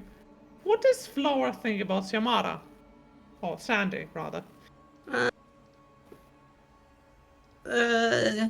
She's like they're like a chronic liar, and but they're also like very intelligent. Okay, these are statements. What are feelings that Flora has? Therapy? Ooh, called out. I feel statements. I don't know. Understand, you think? They're just like a bit wary. Like they're like it's about like the same of anybody. Like they meet in like the city. They're like kind of wary of anybody generally in the city. It's just kind of general wariness. They're not mad at them. They're just generally wary. Okay, so what do you think is a potential relationship between Flora and Xiomara or Sandy? Like potential allies, like yeah, like potential allies. Potential allies. Good. I'm happy as that with the DM. Flora, what do you say to Xiomara? Uh, I already said what I said. Is this about Javier and Sylvan? Okay. Well, In Sylvan as well, I respond, yes, but I would like it if you would keep this under guise of anything else at the moment. I do not need the others to be on our case, as one might say. Yes. Of course, I understand. I'll see you tomorrow morning. Good. Have a great evening. And I leave. you leave. Aw, that's sad. How Go much? ground. Stacy, give me a perception check. Yeah, While you perfect. do that, Flora, you noticed Roberto, who's been kind of following you. You noticed that you stayed behind and talked to Xiomara, so he kind of stayed off and just kind of crossed his arms and kind of waited for you to finish whatever business you had, and then when you finish the conversation, he looks at you and gives you a face you haven't seen before. It's one of severe distrust, which quickly dissipates as you notice he comes back to you and asks you if you're alright, and you keep going down the street. You've just kind of been unconsciously following the cat, which is now following Stacy. Costa, you heard some of the conversation. You feel like there's some unresolved tension between the two that wasn't there before. Of course, you know that Flora is just generally suspicious of Xiomara. Maybe you think they're making up. Maybe they're even making out. Ha ha hoo ha. No, they're just roommates. They're just roommates. God, they're roommates. That being said, The irony. you're following Sassetti. Sassetti is just kind of going back to the tavern. Azizi is always following Sassetti, and the cat is just running in front of you. None of the guards seem to really notice the cat. None of the servants seem to acknowledge it even. She's just kind of minding her business, which is strange for a cat. Flora, you're just kind of absentmindedly following the cat. Not really thinking about it. So, Xiomara, I'm assuming you're going to the university. Well, how strong is the urge to go underground? The dark urge to go underground. I would say it's a DC 20 charisma save at advantage. At advantage? Yep. Okay, wait, let me do. Okay, wait, 1 and 2. Ooh. Wow! They're exactly the same. Wow, a 19, and you still didn't make it. Yeah. You find yourself going back down on the ground. Yeah, let's go underground, babies. And you find yourself in Snake's Nest, same as these 3 idiots. Not you. Flora, you still have a chance to kind of pick another direction. If you So want. do But I otherwise- make a charisma save? No. But you see the rest of the party following the cat, which you might find suspicious. I guess follow the cat. You just follow the cat, huh? I mean, might as well. Um, I mean, I kind of have a mission that involved not town, yeah, kind so of. might as Haha. well. Absolutely, yes. Thank you. You notice that Roberto just kind of noticed you go and says, Alright, you finish up whatever business you have. I imagine you want to drink up that pension you just received. Meet you back at the tavern I first picked you up at tomorrow morning, right? I might have to stop by at the university in the morning. You got it. and he takes his leave. As do you. You find yourself back in the tavern. In the red. In the red one, yeah. I haven't made a new map for this one yet because I feel like this one is serviceable. It's just funny for me to imagine that she's just Inksis has just very violently decorated this place to be very bright red. Kind of. I mean, the planks in here are just kind of made out of like reddish wood. As you notice, everything in this area, in the area, is kind of made out of red clay. Even some of the sewers. You come in. You find it is dead empty. Fuck! I forgot. Everyone please add 5,000 gold to your inventory. What? Everyone Wait, gets it. 5,000? 5,000. Yeah, you heard me. You heard me. That's a lot of gold. You're gonna need it. Yeah. It's like coming into the tavern, you see like a bowl, please each take one, and it's a bag of 5,000 gold. Now, Like, wow. I need to retcon something. You received this when you left the palace. Yeah. No, I find my ID better. Please Okay, each fine. take one. Seti, you specifically lose your body almost immediately, like falls down into the sewer. Ah! As no, soon I as you can't. enter the tavern, then, you notice that there's a single piece of, what's it, electrum? Whatever is worth 5,000 gold. You just find it lying there in the tavern. Pick it up. Coincidence. Go wiki dink. Yeah. Okay, so, have you all done that? Yep. Yes. Now, you notice a very strange sight. For once, it is now about 1 to 3 in the morning. There's no one there except for Matea. Matea and the Black Poodle. In I front knew of her. it that Black Poodle was evil. Unfortunately, You don't really get to make any quirky remarks as you see that she is completely naked. What? What? The light in the God. tavern is dim. Only a bunch of candles arranged in a circle around a pentagram that's around a heptagram that's drawn on the ground.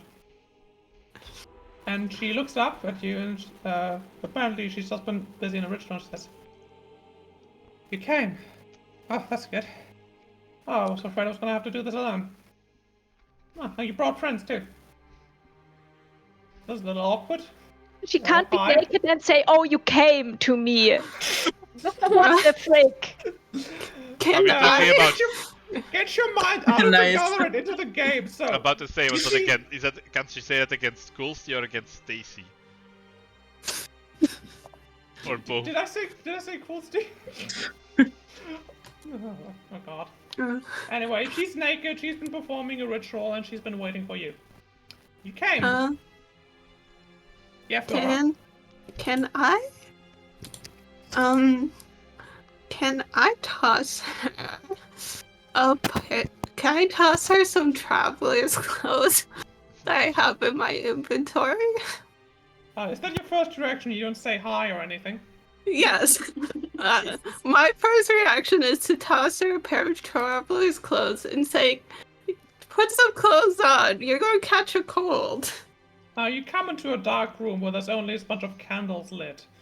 Somebody's obviously been performing a ritual. There's a black poodle staring at you, and you're like, "Oh god, I can't believe people are naked." Yep. I'm worried about their health. I've been training Stacy as a just monk stopped. for years, so I just stay calm, look at the situation, be like, "What the fuck are you doing?" Yes, Stacy stops and stares as well, and is just totally flabbergasted upon this sight of beauty in front of her. Oh, thank you.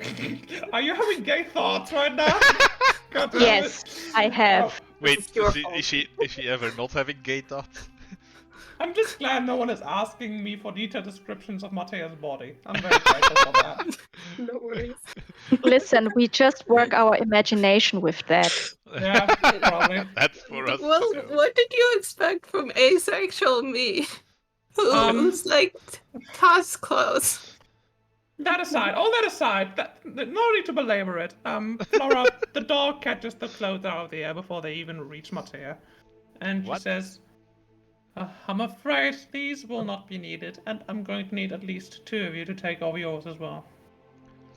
So if you will just calm down, everyone, I have a bunch of explaining to do, and we are running out of time. That's the least you can say. What the hell? Yes, now please, settle down. I haven't seen you around, and she kind of points at Xiomara. Xiomara, Huh? you've kind of found your way down into the tavern, you don't know quite how. You barely noticed there's a bit ritual being prepared here, but here you are. You see there's a naked tiefling in front of you, preparing a ritual. I mean, I'm not looking away from the naked tiefling. Naked deeply. Can I kind of like glean what kind of ritual it is? Yep, give me an arcana check. Of course. Please. Huh? Mm-hmm. Somebody is roll. trying to contact an elder being. By the heptagram on the ground, you're inferring that's probably of the infernal variety. Azizi, what are you doing during all this? I'm guessing your eyes are still fixed on the dog, and you're saying, Yeah, this is all very interesting, but what the dog doing? The dog doing dog. How did you like my impression of Azizi? I like the accent.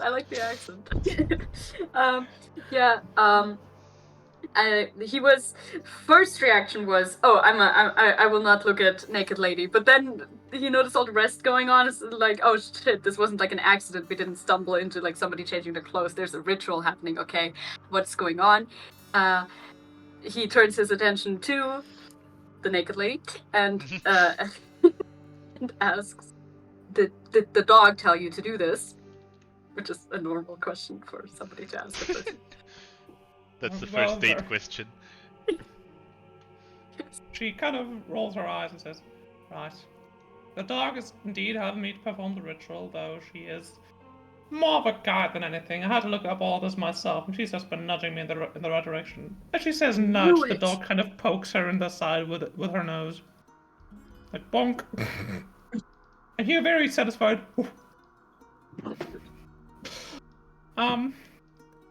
The cat, not Tom, just kind of steps up on a table beside you and just kind of watches everything. So, Matea explains to all of you, if you are willing to listen, that Yes. she needs at least 2 people to join her in the ritual, which means that they need to get naked and drink the ceremonial liquor. Oh no. She will not. There may be creatures coming forth from the ritual, which will be a trial they need to pass in order to pass the ritual. Once that is done, everything should basically resolve itself. However, she does need the help of everyone. If you cannot take part in the ritual, you need to stand guard and fight whatever comes out of the portal. So, Oh, That Kulsti being would said- so take part in the ritual, but I think Stacy would not. Kusta would get naked and drink the booze, yeah. Flora's definitely not getting naked. Especially I when am- she's no. hiding in secrets. Yeah, I mean, bro doesn't even show his face, so like he's not Yeah. inclined. I have had so much alcohol already, I cannot drink more. That's not exactly alcohol, but it is a substance that alters your mind. Yeah. Keep the mask. So, I guess that only leaves Seti to get naked. How does Seti feel? Yeah, How does go ahead. Letty feels confused. Is that a feeling? Or is Yes. that a That statement? is a feeling. No, that's good. So at the moment, nobody's naked except what we found. No, just Matea. Yeah, Just Matea, so we need 2 more. we need 2 more people to get naked. At least 2. Otherwise, there may be complications in the ritual. What if everyone gets naked? What then? Then you don't take And- part in the ritual, and it's probably going to be a lot safer too. I'm like, Do we know why Matea's doing this ritual? Good You question. give me an insight check, but for all you know, this is just a favor that she asked, and you're assuming that she's going to return the favor in some manner. I would like to do an insight check, please, Yeah, of course. if I may. Yeah. This one got the man to be naked is a pervert. That's an argument for getting naked, right? Yeah. Potentially, yes. It's a 19. Noise. Well, the 19, there's purpose in Mateo's voice, like she's not doing this out of some kind of sick fetish kind of reason. She's generally asking you, like she really needs help with this. It's very important to her. You can see she's earnest, though not entirely sure why she's doing this. And there's no way you're gonna figure it out if you don't help, so. I have one question I want to ask first, and I want to really be insightful for their answer. What do you want? Me or Mateo? What did you do with Inkzissa? Give me a charisma check. Oh boy. Charisma, not intimidation or anything, just straight charisma. Charisma. Riz. Rizzer time. Ooh, that's not very rizzy. Oh, She completely misunderstands your question and she says, "Yes, Seti, I did fuck your sister. Are you happy now?" That's not what I wanted to ask! What the fuck? Stacy's mouth I is want wide to check open if she's upon hearing alive! this. Well, of course she's alive. Everyone in the tavern is alive. Just put them to sleep with a very potent spell. I don't fucking care who she fucks. Also, Stacy's sorry. face turns bright red. Oh, This is just kind of a bad evening for all the bashful people in chat. oh well. What? What's what's the difference in giving your soul to another morally dubious party? I guess. And I start stripping naked. Appreciate it. And she passes you a little a bladder, like one of those wineskins. And you open the Okay. cork. And do you want to investigate the liquid before you drink it? Yes, I really do. Give me a your choice. Give me a medicine or an insight check. I'm gonna go for medicine. Yep. Ooh, that's not good. That's a 10. Mm. You smelled all kinds of poisons before, but this one is, well, it's a classic. It's mandrake juice. Ooh, a classic. Hi, Ice. Hey, Ice. Hi. Alright, I know what mandrake juice does, right? Or It's just a straight up poison. It makes it a little bit sluggish, but it's been also known to help people be more creative, more thoughtful.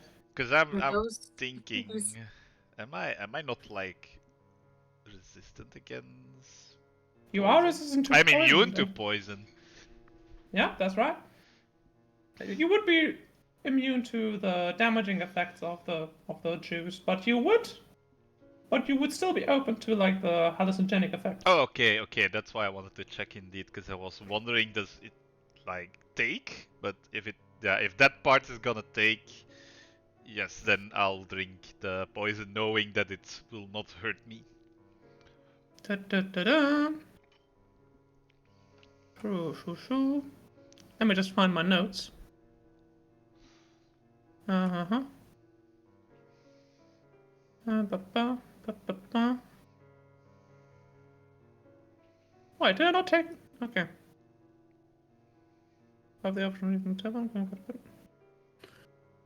Uh-huh. One moment. Ooh. I almost got it. I almost got the part where I write about the potion. Don't worry. Yes, Ice, we've pet the cat, I don't think we've pet the poodle, so that would explain why they're doing this. I also petted the skitter You also paired the skitter, which is a little and rabbit. played it with them. Yeah, you did. Okay, And- so you drink the And I juice. fed my hamster. Oh, the hamster. The hamster is just kind of it's curiously sitting down next to the cat and also watching. That being said, you drink the juice. It doesn't have any adverse effects, but you immediately feel almost like the ground below you is giving out. You feel very light all of a sudden. And you look at Matea and you see she's kind of glowing now. Like, what kind of glowing? Like red? It's like flame? no. It's like her skin, which is usually already like a very like radiant kind of bronze or brass shade. It's like it's got a more metallic sheen now, and she looks altogether a little bit more radiant, a little bit more maybe divine. The way to put it. That being said, these are weird feelings to have about your sister's girlfriend. All things considered. Wait, girlfriend? I thought they were just fucking. Oh, sorry. You're throwing a lot at me at the moment. So we still need one more person to do I was it. also wondering if I'm glowing, by the way, before we find the On your third. hands, you look completely normal. You look like usual. Your scars seem to be kind of shifting all around your body. It's like they don't really know where to be. Also, every now and then it feels like your fingernails are talons. Okay. So, upon witnessing that Seti did the thing and nothing bad happened, Daisy shyly starts to undress herself slowly. Matea inclines her head and thanks you too. Once you are done, and Matea is sure that everyone else is ready for a fight, which is probably going to happen now, she passes you the flask. I want to check the flask as well. You notice the same thing that Seti noticed. You're a druid, of course. You're familiar with mandrake juice. Oh, with 12 medicine. You also notice that this mandrake juice, it's gonna be in your system for a while. Uh-oh. So this ritual is probably going to be very important. It's not going to be in your system, City. You're a snake. Oh yeah, right. I'm just gonna be tripping balls for the next 5 hours. That's right. So do you still drink it? Stacy lets out a sigh and say, "It is what it is," and chucks it whole. Thank you. For anyone wondering, no. City does have scales. Stacy does no longer have scales. If you were in your draconic form, people would be able to see little nubbins on your lower back, which are your wings growing in. Yeah, but I'm totally in humanoid form. Yep. I see a regular little grab the lower girl. I think also in my case, now that I'm naked, they're gonna see a lot of burn marks now. Yep. Also, Stacy, you're poisoned. Nice. I guess. Which means you have disadvantage on, I think, skill checks for the next. Skill checks and attack rolls for the next hour. Okay, Flora, what were you gonna ask? I just want to reassure Stacy and say, like, I'll make sure to protect you. Wow, I don't get protection. No. No, you haven't built enough of a relationship with Flora yet. But your turn. If anyone, before we continue, I would just like to ask the party if they have any more questions before the ritual DM? begins. For the DM or Matea. Well, No? No. No. I don't think so. And thus we begin. Flora, can you put on some, Danny, can you put on some spooky-ish music? yep, Thank you. I can. I can put on the combat music. Put Just on give Ritual me... by Ghost. On the side of Ritual. And I meant reverse.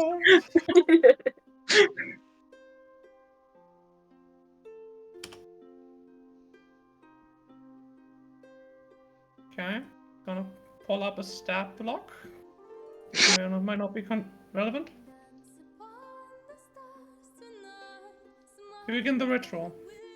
Matea gulps the last of the mandrake juice and then puts it aside. The dog sits back. She instructs the two of you that decide to take part in a specific dance and teaches you certain chants. Anyone in the party speak Infernal?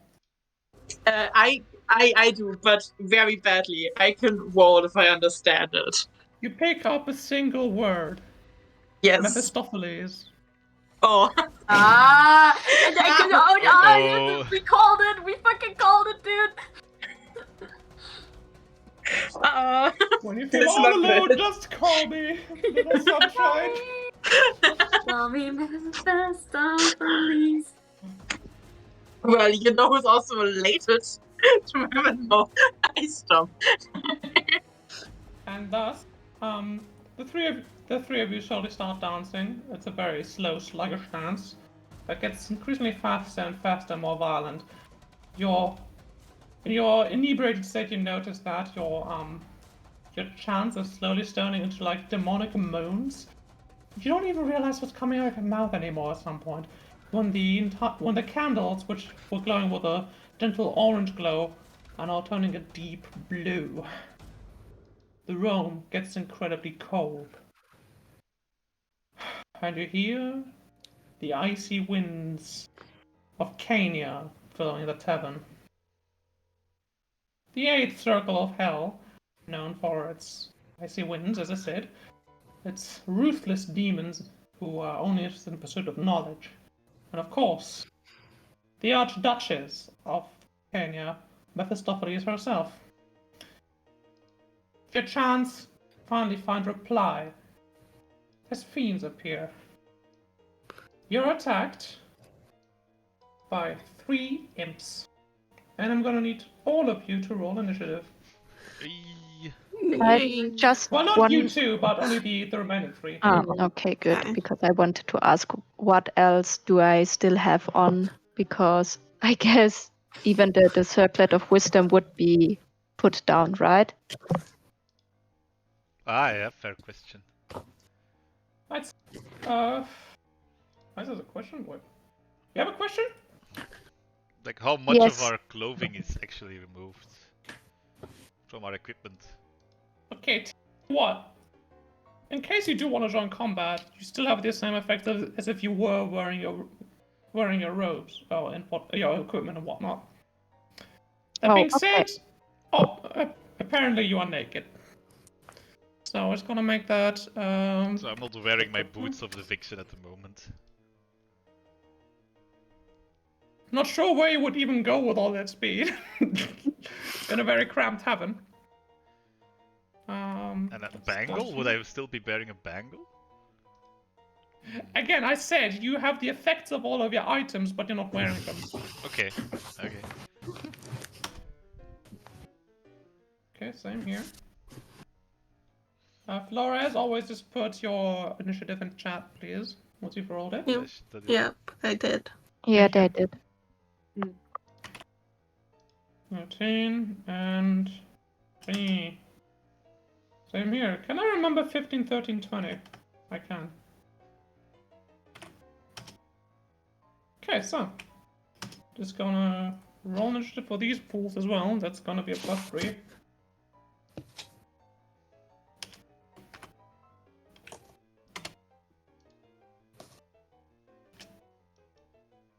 Cool. So these...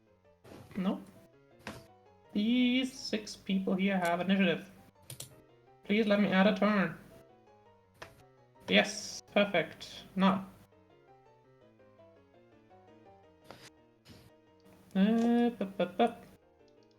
So Azizi got a 12 total. 12. 12. 12. Flora We're got twinning. a Yes. 22. Not bad. Samara, 12. 12. What's your dexterity, Samara? Wait, let me, wait. Let me look. My dexterity is 16. Damn.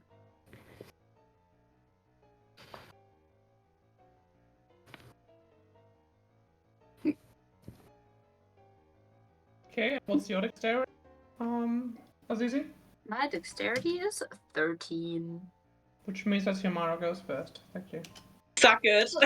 I No. do not envy you. That is absolutely. But also, no!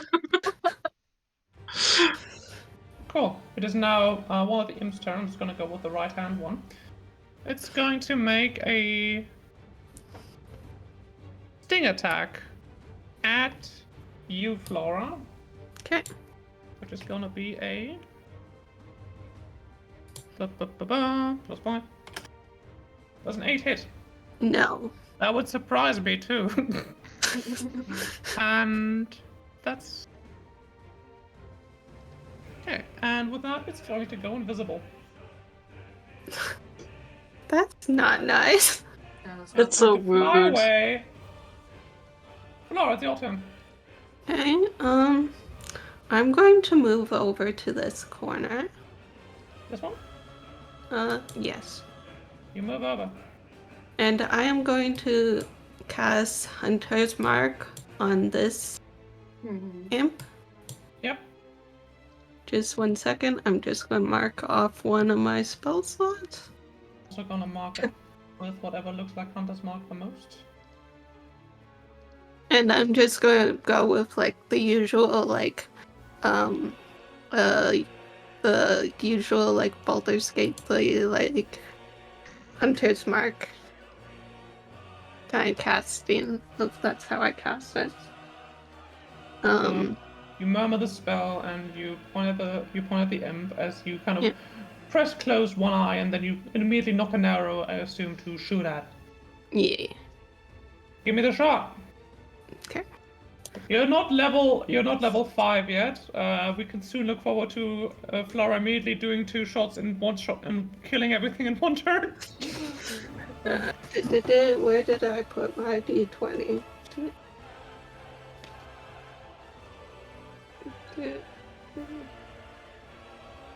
God. Why do I need to have so many dice? I would like to ask you to kind of be a little bit more prepared next time, if that's okay. Yeah. Got it.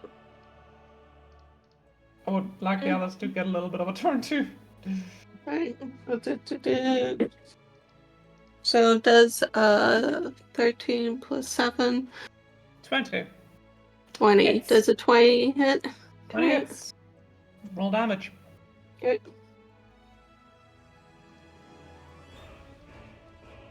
So an 8 plus 5, so that is 13. You do 13 damage. Plus 1d4 of psychic damage. Unless they're resistant to psychic damage. You don't need to worry about that. They're dead. Oh, Yes. okay, it was like psychic damage. Cool. You absolutely obliterate this. In fact, you did so good. The arrow knocks it, pins it against the wall behind it, as it falls slack next to the poodle, who's just kind of looking at it, going, "Woof." Okay. That's your turn. Yep. I mean, I'm all out of my bonus action, so I can't reapply Hunter's Mark. Imp. It's going to attack you, Samara. Okay. Does a 19 hit? Yeah. Okay, that's gonna be.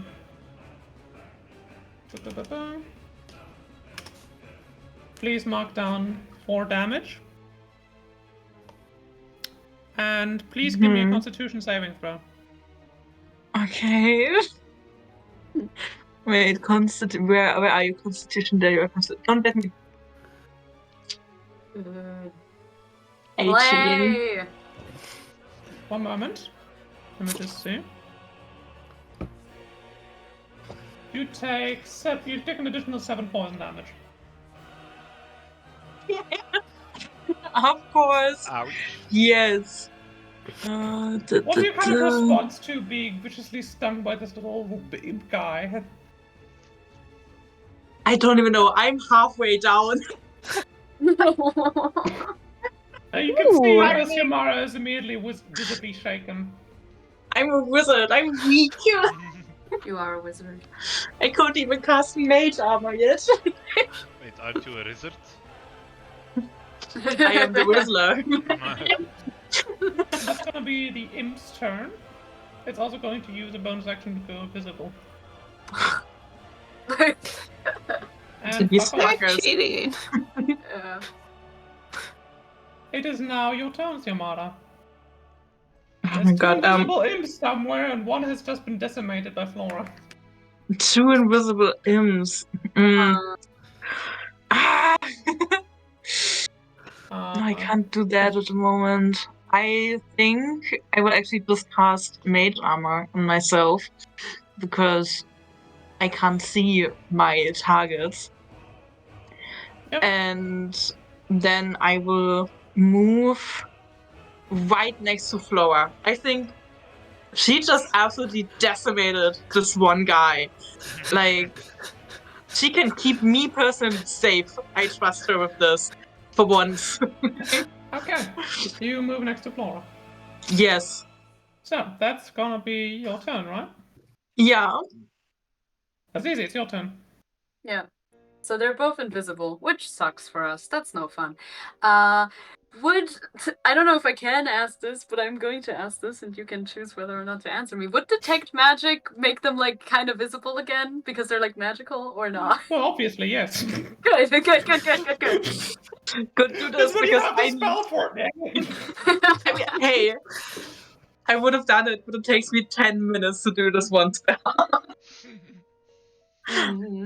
Yeah, true. You do gotta concentrate for that. That's true. Well, I'll do that though. I feel like that's pretty important for us Bit to important. do. Yeah, you gotta see. You gotta see. You gotta see. Okay, I wanna cast detect magic.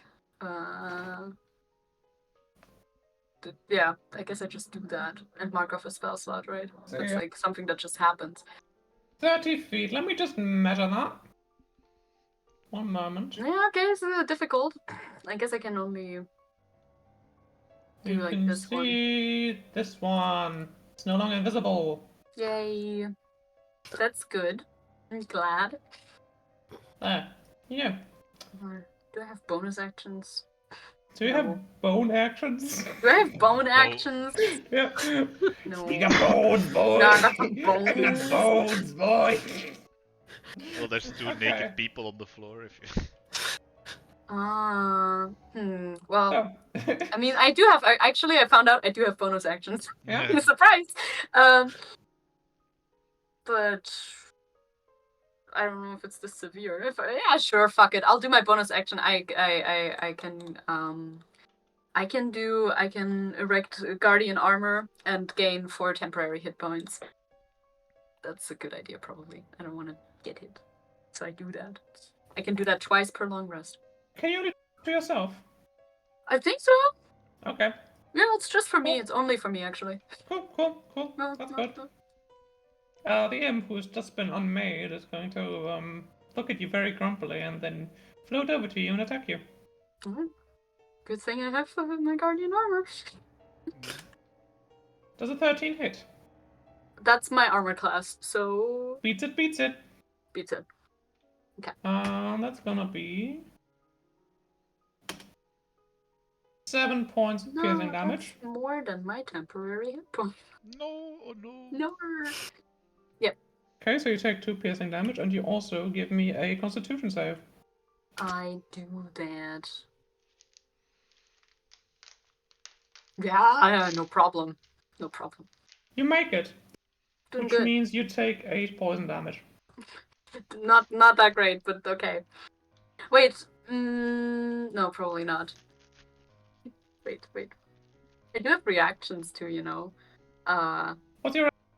But I don't know if this one counts. Wait, I'll look You at mean it. does elemental absorption apply to poison damage? Yes. It does. It does. I'll do that then. Fuck you this do little that. guy. I'll do this then. Okay. That's 1d4 Here. damage, right? Yep.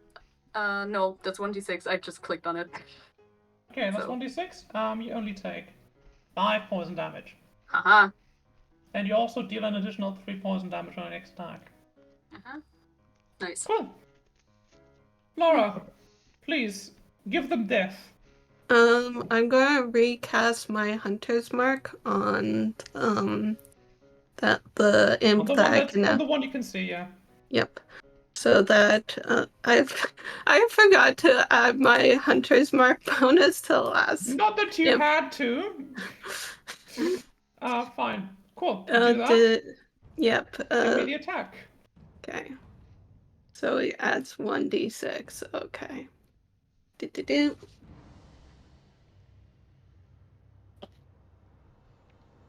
So, when we set out for this session today, did you expect that we would end up here? No. Not really, to be honest. I was thinking like I might be lying on the ground naked, but I might be able to help. Okay. Does a 25 hit? It certainly does. Okay.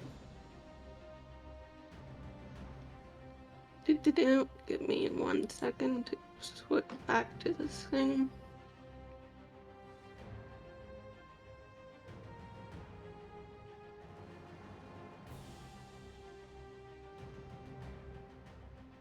I should just roll them all together and just make it simple.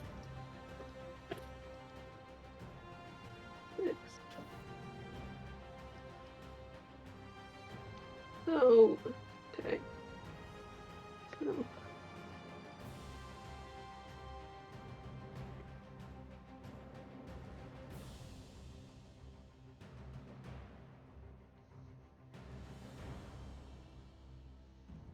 So it's 12 piercing damage and 2 psychic damage. Yep. Dead. Okay. Ooh. Boy, they're Super duper dead. Let's It go. once again gets flown back a little bit.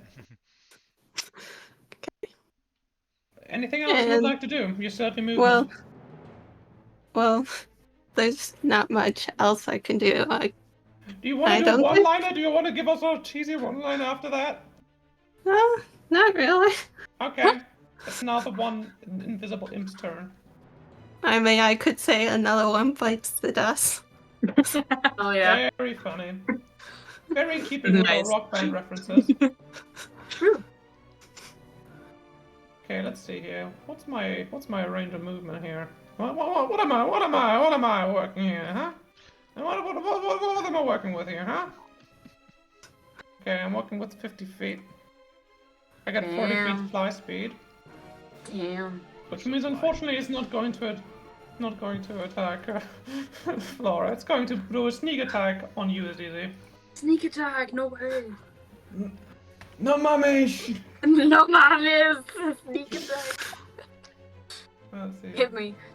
Or try. 2D, Haha. 2d20 K. Oh, sneak attack H1. does not need to. Okay. Does 12 hit you? No. Actually. No. I have 13. Okay. And with that, the imp goes visible again as you see it fail to land a stinger on you. You just kind of dodge out of the way in the right second. Huh. And that's gonna be its turn. Xiomara. You know what? I see this thing, and I'm like, fuck it. I'm gonna cast Acid Arrow on this bitch. Hell yeah. Please let Acid it. me hit. Acid him up. Hit.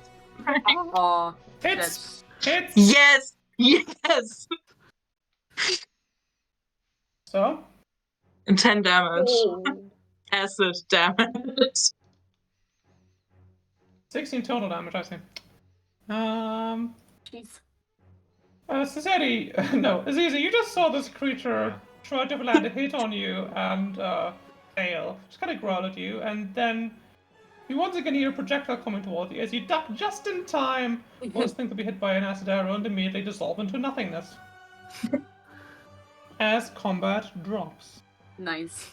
Good job, gang. Should I Okay. turn off the combat music now? Yeah, please. Okay. So I'm just Just going give to- me a hot minute to change it.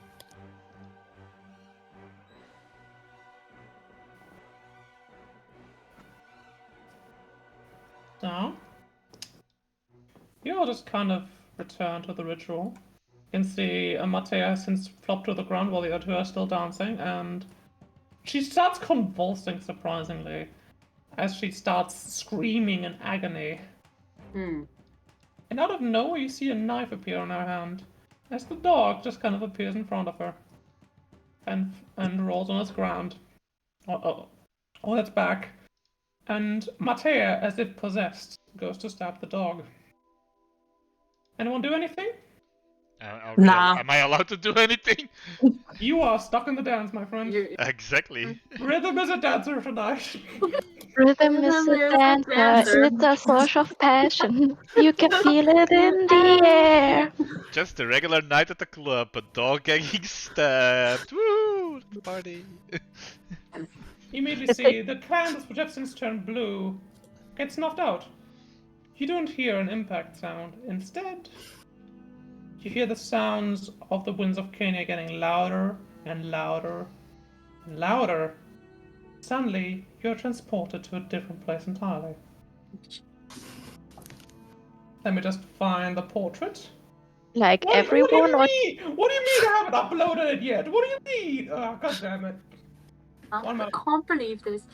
I can't believe I I've think done this is the first drug trip for Stacy, like ever.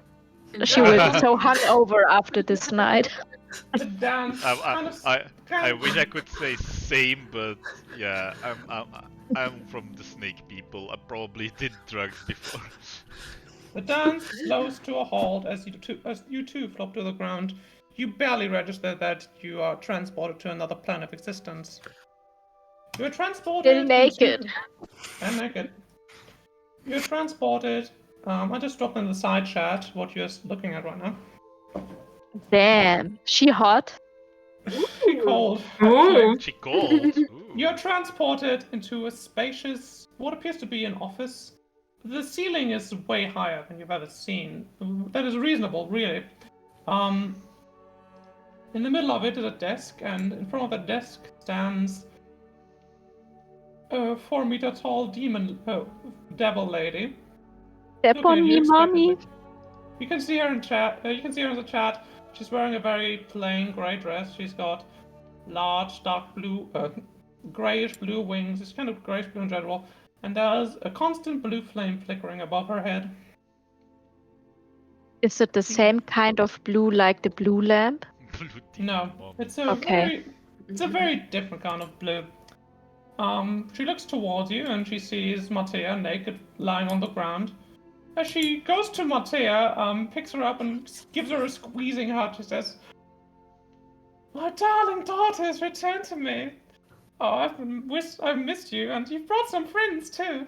And you see as the devil puts her down, Mattea looks kind of embarrassed at this, and she snaps her fingers, and you're all dressed again.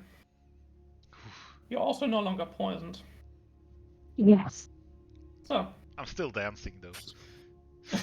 you're no Of longer course. dancing. You are too exhausted. You're not mechanically exhausted, but you are pretty fucking done right now.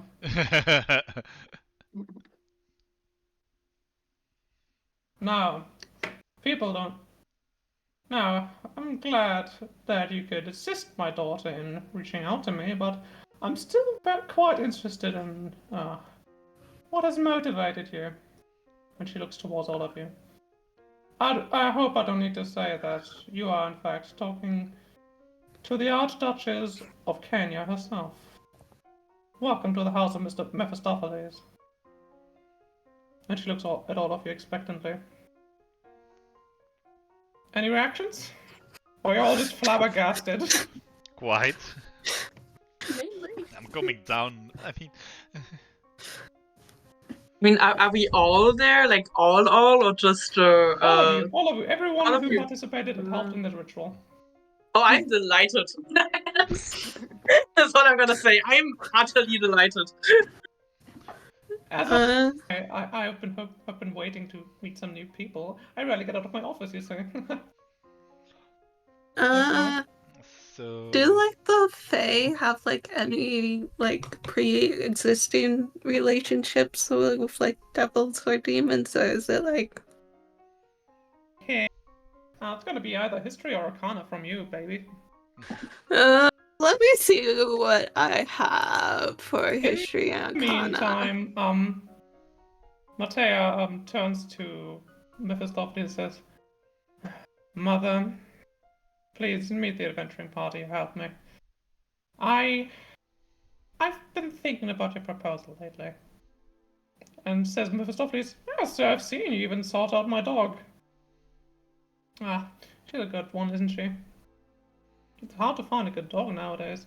And Mateus kind of gives her kind of a quit your bullshit look. As it is very obvious that the dog was in fact Mephistopheles in disguise. I knew it. I knew it, by the way, he says to her. I noticed that, personally. She turns to you, Azizi, and says, "Woof." Motherfucker. He's dying. It's so over. It's so over for him. It's like, Jesus Christ.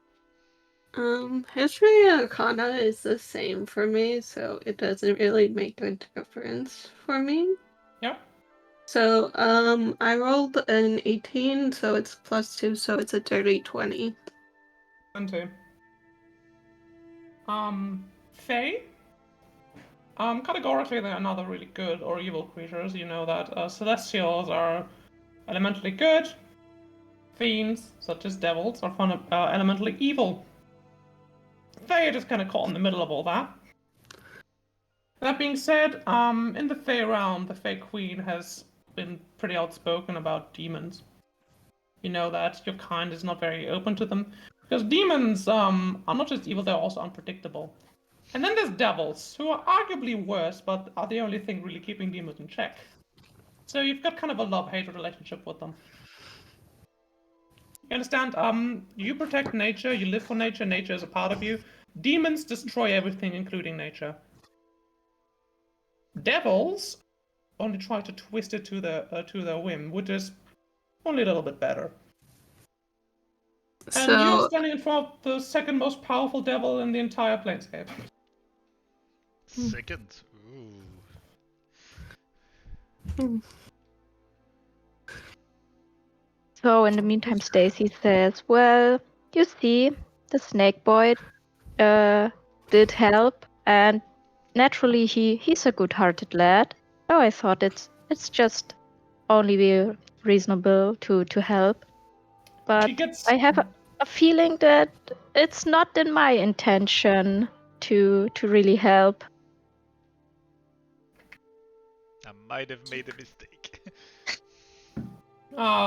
she claps her hand magnanimously. When you say good lad, or whatever you just said, you see she has the same expression that you do when you think about Flan. Oh no. Oh no. Good lad, you say. I do love myself a helpful little man. One who will always help a damsel in need, isn't that right, Matea? And she just kind of pats her daughter on the head. And Matea just kind of takes it. And Matea says, I guess the cat's out of the bag. Well, the dog, rather. Yes, it's true. This is my mother. Sarah to mother. Hi, mother. Mommy, Mother. mommy, Mother, Sorry. Thank you for helping me. You realize now it was kind of hard explaining what was going on. Part of the ritual included that I don't talk about it. That being said, I do need help from my mother. We are not really on talking terms lately. And Mephistopheles chimes in and says, and whose fault is that? And she continues, says, well, we're not really on talking terms lately, but I do need her help. You helped me realize this when you busted me out of the dungeon. So, here we are. Before we get to business, says Mephistopheles, I'm sure you all have a lot of questions. I'm happy to answer. Of course, if you're interested in a deal, I don't often get to make time out of my experiments and all my clerical duties and all that. So, please, I'm all ears. And when you see one of her very goat-like ears kind of twitches. Uh-oh. Well, kind of describing her is kind of hard. It's like she's in between, like a tiefling, a cambion, a goat, and a walking glacier.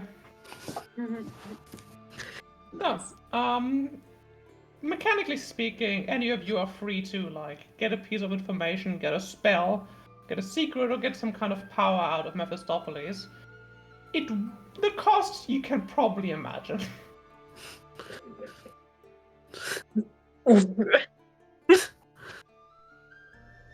yeah, I'm not gonna mess with devils. Siamara, you? I mean, I'm delighted to be here.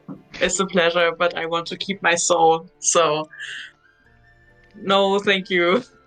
She starts to look disappointed, but then she looks at you and does a look of supreme horror.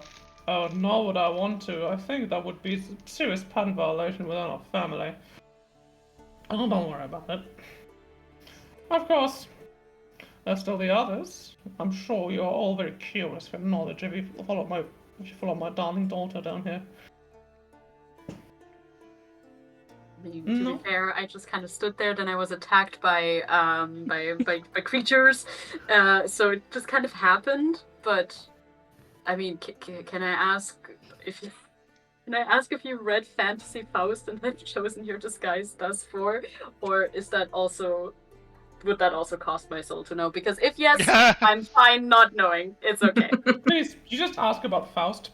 Yes. Professor Faustus. Fantasy Faust. Yeah. Let's just say he's called Professor Faustus in this universe, and she says, ah, yes, it's one of my favorite poems. Did you know I helped him write that? Of course, no one ever knew his actual fate. He made it out to look like he bested me. He's a very hard-working lemur nowadays. All right, eyes. Have a good one. Bye, eyes. Bye, eyes. Bye. Bye. But I'm Does- afraid the whole idea about the poodle was not original to him. I like myself a bit of fluff every now and then. Aziz is satisfied. This amuses him greatly. Me too. Me, the player, as well. I'm very amused. Yes, That's all. literature jokes. It's like, hee hee. Very well. If no one here has the rocks. You said it, I'm a Ma- good boy, so why would I say yes to your deal? Ah. Well, you have the biggest heart, so you have the most to lose, no? Wouldn't you think so? Most to lose indeed. Most to lose. That being said, don't worry about your sister. I'm pretty sure my daughter is very well equipped to take care of her. Isn't that right? And she smirks at her daughter, and her daughter just starts blushing like, oh, dang it. No. Are you actually gonna return home after this, Mattea, or what is your plan? We're about to find out, aren't we? Mother, I've come to ask in your favor. Or rather, I've come to make a deal. Captain Willock is still missing, and I still need to find him. And I know the quickest way, probably the easiest way, and probably the smartest way would be to go directly to you. I mean, how many people can say that they have a direct line to the most knowledgeable person in the planescape? And Mephistopheles smiles wildly at this, and you can see her fangs now. She says, "Indeed. Ah, it's supposed to be a reunion then, is it?" And Mattea gives a solemn nod. I'm assuming none of you really know what they're talking about. You can give me an insight check if you like, but otherwise they're just gonna keep talking. Mattea? Yeah, I would love let's to do an inside inside. Let's go. Inside checks all around, baby. It's my favorite Fine. check, can you tell? Nice. Again, a natural one Not for good. me. Oh, okay. 14. Not horrible. Not Okay, great. I have another dirty 20. In order of shittiness, Stacy. Thank you, Sati. I wanted to be included. Stacy, you've now learned that this very powerful fiend is apparently the mother of your acquaintance Mattea, which is weird enough to find out. But now that she said reunion, you're kind of thinking that this is probably like another infernal relative, maybe an uncle or a cousin or something. Xiomara, you've been planning on a reunion lately, and it was a very special kind of reunion. You get the idea that this was going to be very similar to that. You get the idea that maybe Willock, whoever that is in hiding because, is missing because he's in hiding, specifically from Mephistopheles and her daughter. Let's see. Ciceri. The way Mattea says Willock, you get the idea that's something very important to her, someone she's missing. And Mephistopheles knows a lot more than she lets on, which is typical for an archfiend, especially one who's associated with knowledge. And that leaves Flora with a dirty 20. You immediately intuit that. Well, and it's easy. Yes. Did I skip Azizi? Yeah. Yeah. Azizi. Poor Zit. Sad. Poor boy. Yeah. You get much the same idea. You get the idea that this is probably a rescue mission. That Mattea is asking for help from her infernal mother to locate a friend of hers, though she refers to him with an honorific, which implies that he's not maybe like a personal acquaintance, but maybe more of somebody she looks up to, somebody she needs. Maybe somebody she has a debt to. And Mephistopheles is more than willing to accomplish that. Flora.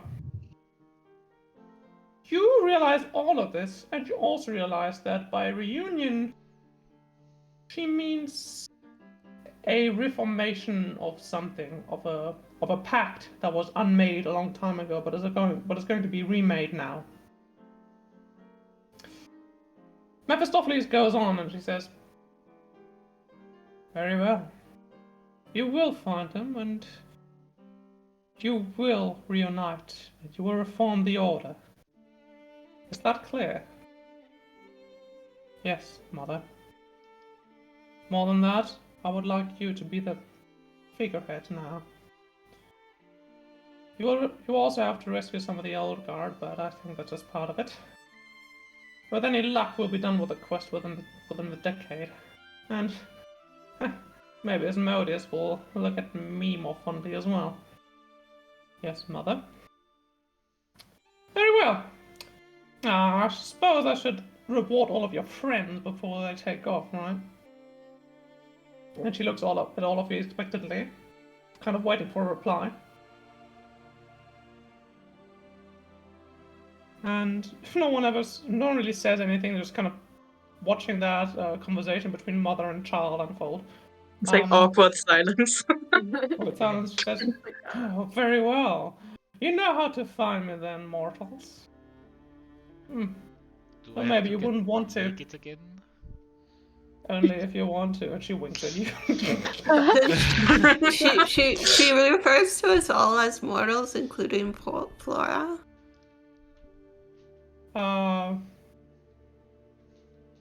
Ooh, good point, actually.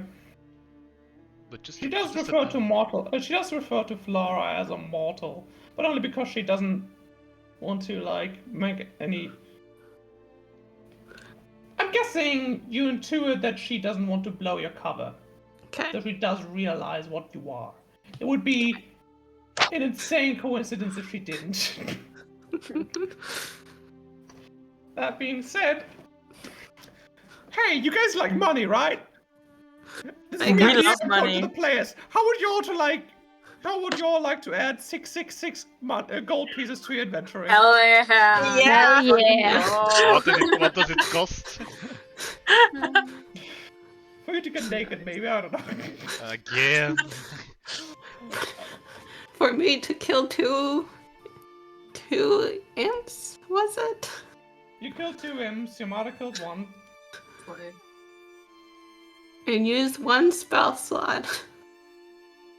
Yes. No, Yep. 2 because of my mage armor, please. Oh, I that also being used to. said, Wizard, You- you have spell slots galore. I have like 3 spell slots. I You don't have notice- that many. We're only level 4. if you're all ready, then you're all transported to respective quarters. Seti and Stacy, you don't go very far. It's easy. I'm assuming you stay in the Undercity. You go back to your own place. Or Yeah, makes sense yeah, for now. Mephistopheles where is teleporting you exactly where you feel most at home. Where does Flora go? Where Because does Flora go, indeed? The jail because for murder. the place she was staying kinda got burnt to the ground. Don't worry. You remember, of course. You're pretty certain where you are at home, and Mephistopheles notices this. She also knows, however, that you have a space at a certain guardsman's house. And that's where you wake up the next morning. So, cool! I've been looking forward to this little encounter for so long. When I first conceptualized it, it was like, oh yeah, I can't wait until I get there. It's gonna be such a mindfuck. Also, you're like, oh, they're gonna take so much deals. No, but I was like, I'm fine. Actually. Yeah. I'm glad No, that my session goal of interacting with the poodle was actually the main session goal. That's kind of dope. Didn't expect that. We can go on a little bit more, or we can call it for tonight, and we can go immediately to the Q&A section. I'm fine to go a bit I more. can Yeah. go more. Yeah, sure. I Okay. could go more too. As Let's go long as another we hour and see have what we get. Alright. as Yeah. long as we have a second little quick break. Alright. Now? Good. Let's go. Okay. Break Good. time. I can make myself a milkshake. A Nice. milkshake. Fancy. Oh wow.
Here's boy.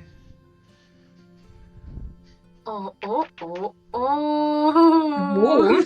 It's the What a boy. boy. Powerful. Yeah. That's a powerful boy. Yes. Yes, good boy. Amazing. Good boy was been sleeping in the bedroom today, what it Uh-huh. was. Which I don't know why you suddenly start doing that. Oh, I can't see it yet. Yes, yes, the baby. A baby. There we go. I have a bit of a delay because of So, stream. so now that we're all back, I could ask the party how they feel about suddenly being rich. Weird. I have a feeling the money's going to be gone like that. Well, you didn't make any deals yet, so that's a pretty good track record so far. Well, you told me, like, the devil and the fae don't exactly get along. That's how you decided to play it. Yeah. So And also, I didn't want to lose. lose my soul. Party Do becomes fairy about have sugar soul? babies. Yes. Maybe. That being said, the party becomes a collector of sugar babies. Not untrue, but I don't like the idea of that. You're the one who introduced the idea of that. I know. Anyway, Cesare, let's start with you. You wake up in your hammock, in Ixis's Taverna. You go back to the common room. You see there's nothing. It's the same as before. It's like the ritual never happened at all. You ask Ixisa about Matea, and she tells you that Matea is just sleeping off her shift. It's not her time yet. So, what do you want to do? Inquire about the adultery of his sister. Yeah, well, who is also? Am I the only one awake at the moment, or is Stacy here as well? Stacy's here as well, and we can ask her what she's doing if you want. Because yeah, indeed, I wanted to maybe talk to Inxisa and Stacy about something. Okay. Stacy, you can see Cisetti is at the counter while he's talking away with Inxisa, and you just come in and he gives you a very expectant look and beckons you over. Stacy walks over to the bar and she takes a seat and she asks if she can get some kind of breakfast, like some, I don't know, Haferschleim. Porridge. Ah, yeah, porridge. Moepenschroep. Inxisa says, good morning, darling. Food delivery is about to come in an hour. If you can wait a little bit longer. Okay, that's brother, fine. brother, what did you want to talk about? So, Stacy, could you help me refresh my brain? We are supposed to leave when exactly? Today? Stacy, you wouldn't know that it's tomorrow. Ah. I think today or tomorrow somewhere. And personally, I don't know how to feel. So I wanted to check with both of you. You want me to inform you how you feel, brother? Yes, or how I should feel at least. Well, about what? You're working for the prince, you're working for the matriarch. I say you're doing off pretty well for yourself. That being said, somebody came in before you woke up and left something for you. Oh, I'll deal with that later. Yeah. You know, I left for a couple of years. 10? Yes. And I came back because I felt like I needed to retribute for what happened, and I wanted to help as much people as I could. She gives you a very confused look and she says, "No, well, brother, aren't you helping?" I'm not I sure think you're doing now quite a lot. if I'm gonna be out of town. If I I'm won't worry too gonna much about it. be working with the prince and the Well, matriarch. I have the very strong feeling the prince and the matriarch only have the best interests in our mind. That being said, I am going to miss you. If you can live with that, I think you don't have to worry about much. Okay. I just wanna be sure that the people without power are still being taken care of. But I guess as long as you're serving this sludge, we should be fine. Sludge is a pretty good sign of welfare. And she gives you a little smirk. Stacy, anything else you want to do? Stacy kind of zoned out when the siblings were talking because she didn't want to interfere too much. But when this conversation ended, she kind of snaps out of her daydreaming about food, of course. And she says, "Daddy, you're a good lad. I already said that yesterday." And yeah, I can kind of understand your hesitation. I'm also not quite sure if we really do the right thing with this new mission. I don't know, sending out extra men just to make sure that the people living in this territory know who the sovereign is. I'm a little bit on the fence. At least we're also going for what could potentially be another vortex incident. So at least it helps that we're kind of there to protect people as well. But Yeah, that's true. The magic needs to be taken care of. Well, at least being sure that the past doesn't repeat itself. I still also don't understand anything about the lamp. Inxisa just kind of chimes in and says, "Oh, well, I don't think I understand anything about magic or politics.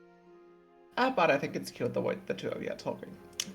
Anyway, if you leave me to it, I have some work to do." Thank you. make sure I would our like- nobility here has good breakfast. Huh? What do you mean with nobility? We cut away. Star Wars wipe. In case you've never seen. Nice. Zizi, you wake up alone in your old apartment that you used to share with Desik. Desik has since moved out. It's a little bit empty. It's a little bit quiet. Not that you mind. You were never really good with people. Only there's something sitting on your lap and it's looking at you. I got the cat. I would assume. Do I got The the cat? dog. No! Archdevil Mephistopheles has followed you, boy. Now pet me. No, the cat is just kind of looking at you with its big black eyes and Bestie. studying you. We're studying know- each other. Yes. And I never understood anyone who sleeps on their back like that. I would get back pain. Then again, I'm a cat now. It's very comfortable. I think humanoids are meant to sleep like this. Actually, once I read, and he rambles on. Like I've read a study about this, but then again, there was a study disproving this. But then this study, on the other hand, it's insufferable. You're adorable, you know that? He's caught off guard by that 100%. Huh? Because I sleep on my back, which is ergonomically the best way to sleep. Sure. And she gets off your lap, stretches herself. She does that whole stretch, but that whole big stretch thing. Big stretch. He does say that. Even though we're on speaking basis, so it's kind of weird to say that, but he does.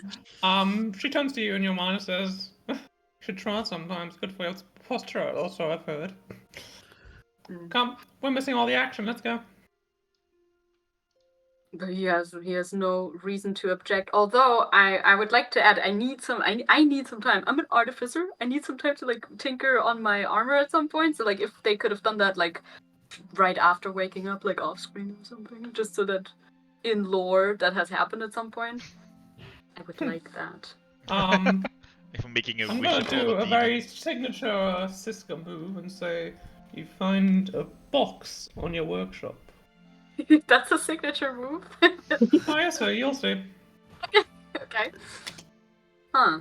I go check out the box. What's in the box? In the box.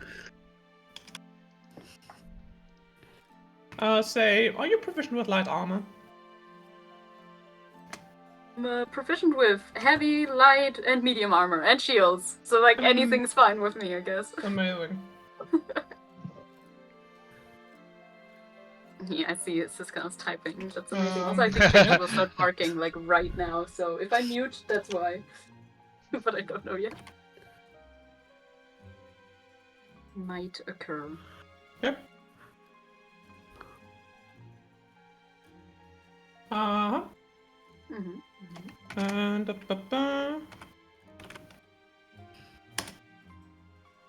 you find a set of very fancy gauntlets. They seem to be made out of brass kind of clockwork. And the cat looks on the workshop and says, "No, I figured you might be able to use this. It used to belong to a very close friend of mine." Thank you, Cat. Cat. I addressed him as Cat. Good Not boy. Tom. Yeah, it's not Tom, but I don't Does know he if I want know it? that in character. Have I heard that? Do I know that? No. No, right? As Yeah. far as you know, it's just a very friendly blue cat. Nice. That hands out free tailoring. Yeah, that shares my suspicions about dogs. Makes sense. and gives me gloves. Gauntlets. I appreciate when somebody doesn't look a gift cat in the mouth. However, I must wonder. You haven't asked me once who or what I am. Well, I guess you did. I did. You just didn't answer. I feel like I that's guess not I on didn't me. answer you once. What I am. No, not at all. Not in the slightest. What I mean is, it doesn't seem to have bothered you at all. I mean, we had a common goal at the time, which was investigating the weird dog. So I could look And now past I it. am here inside of your home. You don't know how I got in, and I'm leaving stuff around your apartment. You are leaving helpful stuff around my apartment, at least by the looks of it. He like holds them up and like tries them on a little bit. It fits nice. Seems good. And also, you were right about the dog. We were right about the dog, so I have no reason to distrust you. I think. Say, any little creature comes along that is even vaguely helpful towards you, do you immediately trust it wholeheartedly? He pauses for a second. He considers. He pictures a little creature. Then he kind of nods his head. Maybe. Yeah.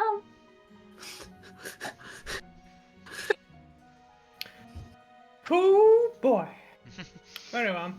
Put on this gauntlets and then finish whatever you're gonna finish, and then we have to go. You hear me? Aye, Captain. He salutes. It's silly. I do love the sound of that.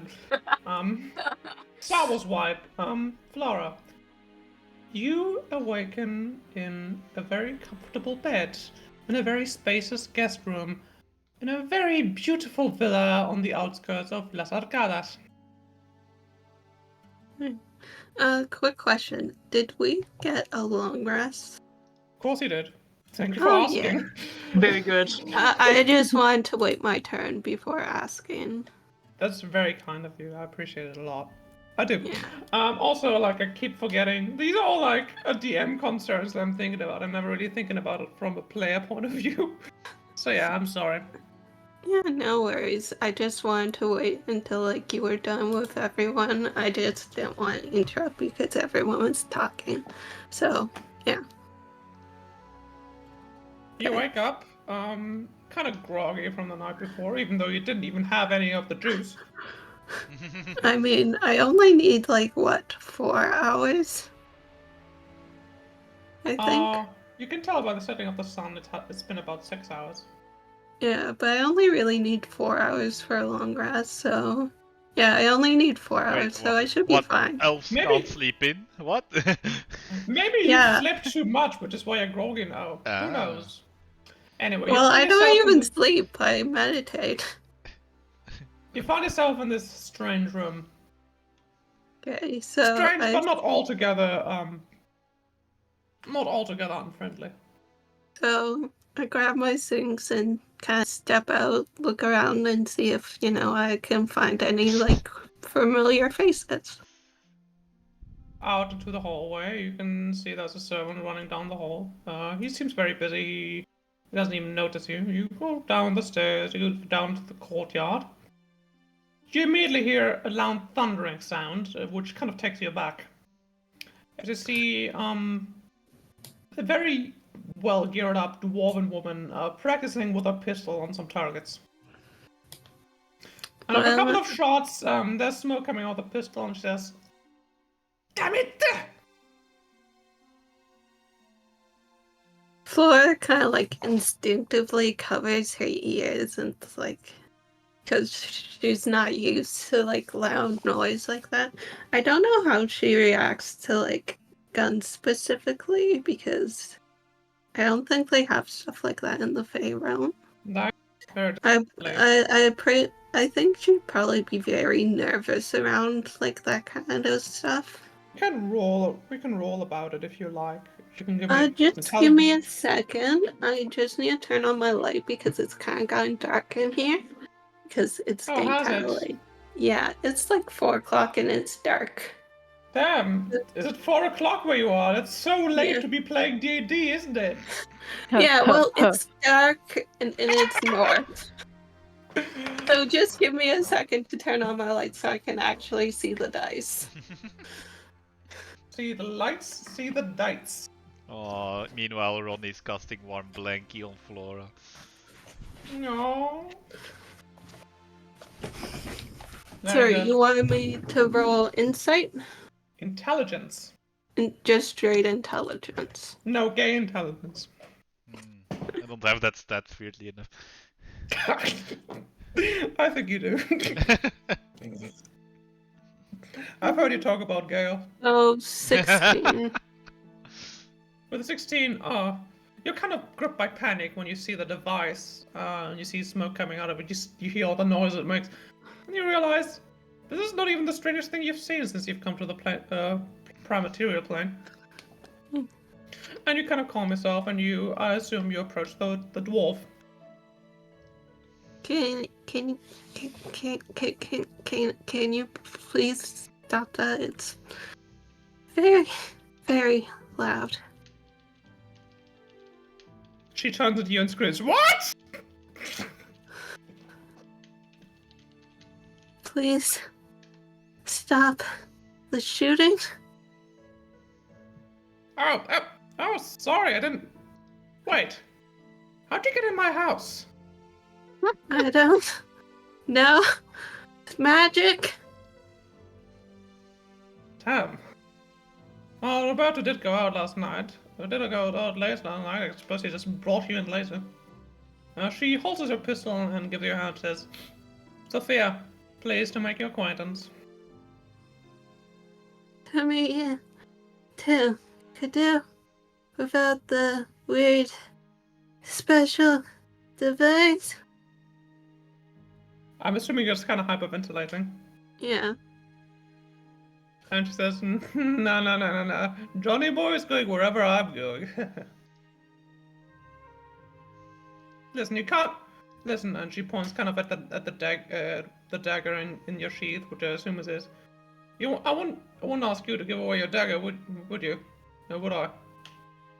Meanwhile, I have the dagger. Well, You have my other dagger. You have my hunter's dagger. I have any the things. self-respecting huntress has several daggers.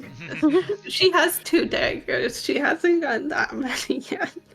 Several, as I said. Now, the dwarven woman, you can see she's extremely beautiful. She's got dark brown skin, she's got long black curls, and the bronze plate-like eyes that you've seen around in the locals. And she looks at you very intently. She's got kind of a shit-eating grin, but she also has a lot of wisdom in her eyes. Right. And she's still holding out her hand to give it to her. Like she's holding out her hand for me to like give her.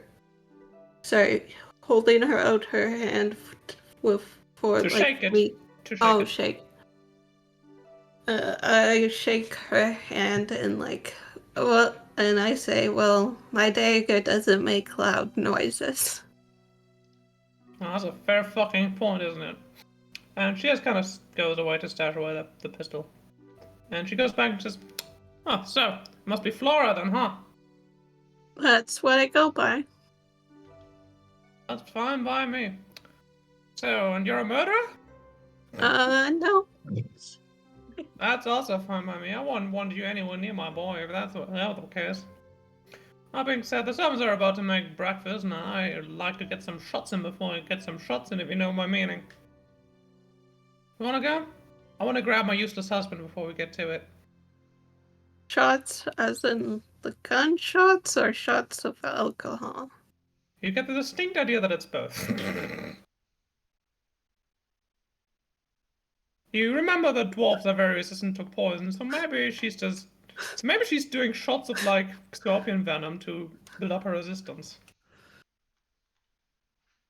So, I'm assuming you follow Sophia as you keep talking. Okay. Yeah, I follow her. She takes you out of the backyard into the foreyard. You can see the villa is immense. It's a big estate. There's like a little workshop in the backyard, which you assume Sophia has been using. There's also like the shooting range that where she's been practicing her gun skills.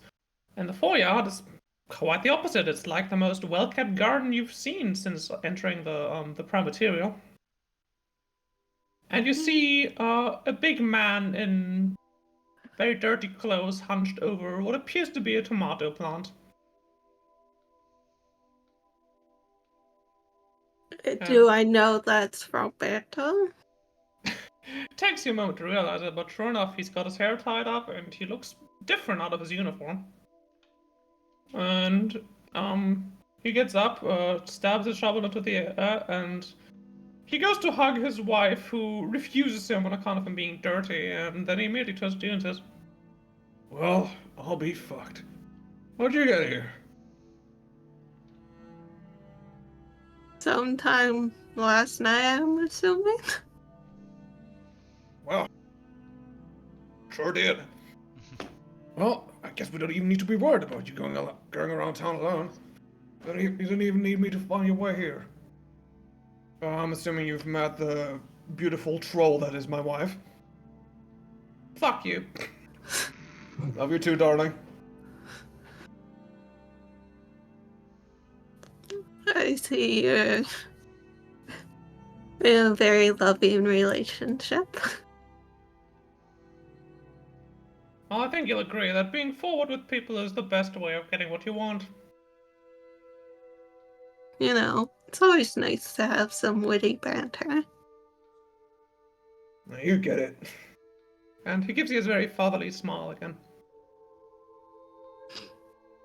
Right, that's 1, 2, 3. There's one missing. Where'd the little gremlin go? And he turns Hello? to his wife, and she looks at him and shrugs, and she turns to you, Flora, and says, "Hey, you're a hunter, right? You want to track down the most dangerous creature I know?" What creature is that? And she gives you a very grave look as she says, "My son." We pass over to Xiomara. You're awake in Yes. your dormitory. I do awaken in my dormitory. I immediately start doing my little morning ritual, which is just sitting on my bed, sit in my pajamas, opening my spell book, and going through all of my spells, like preparing what I want to do for the day. And before, like, I know I'm waiting for Flora after this. So I will actually cast something. I will ritual cast Find Familiar, and get myself a little therapy wet. So it should take a rat. It should take, I think, approximately an hour of casting this thing, ritual cast, before just a tiny white rat appears on my book for me. It is of fiendish nature, by the way, which I think is very funny for me personally, with my history. And I just take it and I place it, like I pet it for a few moments, and I don't give it a name yet because I don't really know what name I should give it. So for the moment I would just call it Wet, and I will put the Wet on my little pillow before I make myself ready and get a little bit of breakfast, which will not be much, but I give a little bit of it to my little Wet. And the chest from my father has been sent to my room, yes? Yep, it's already there. Okay, I will make my bed and I will look through it while I wait for Flora to show up. Flora, you find a couple of things, mostly just invoices, tax declarations, a lot of boring stuff. What strikes you is a little, I guess, kind of a hand-sized brilliant red crystal, kind of in an elongated shape. You kind of put it aside for now because you find something much more interesting. You find a very well-kept leather-bound journal. Ooh. It immediately catches your eye, mostly because it does in fact have an eye on its front, embossed on its front. Mm.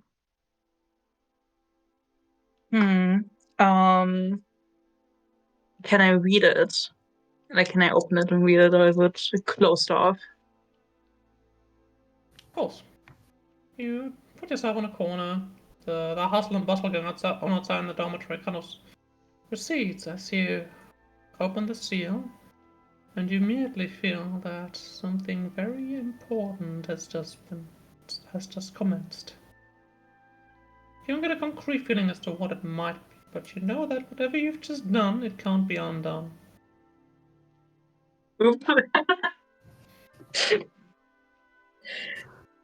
Hey.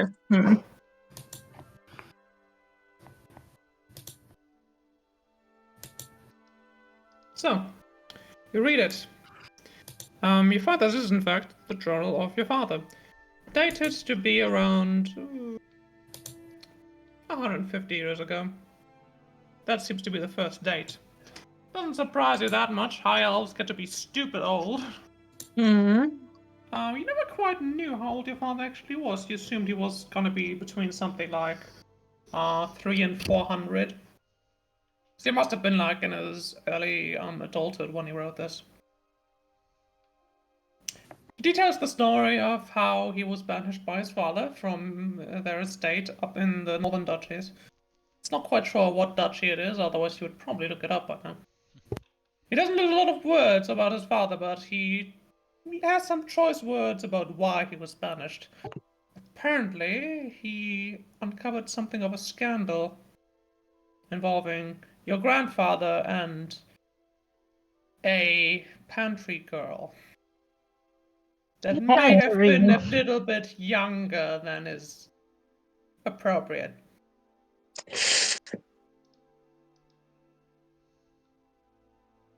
You keep reading. Moving past this. You never had a lot of respect for your father. You seem to be like Okay, yeah. a distasteful person. It doesn't surprise you that his father in turn would have been a shit stain. Later on, he details the trial that followed, how he got some of his inheritance back in the form of an allowance, how the estate of your grandfather was actually dissolved and he lost his duchy. Meaning, even if you try to become a duke, it would probably not go anywhere unless you somehow manage to marry into a family of dukes. You're kind of disappointed as you keep reading. As expected, he details his first encounter with a creature known as Goodman. A solicitor, as far as you know, and sure enough, he describes him exactly the way you saw him. You get the idea that he's a lot older than he appeared to be. Which, even for an elf. Keep reading. At some point, he mentioned something about a promise and that he moved to Maracas. Then he joined the city life and then he met, this is closer to your birth now, some 25 years ago. He met somebody very important to him.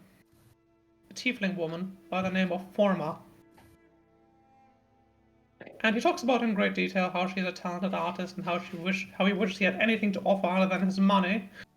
Though he does have money, which probably is not nothing. Keep reading, and at some point, right as they're about to, get very serious about their relationship, it appears she just disappeared off the face of the earth. Near the end of the journal, he has one single sentence, which says, "She left me with a child." And that's as far as the journal goes.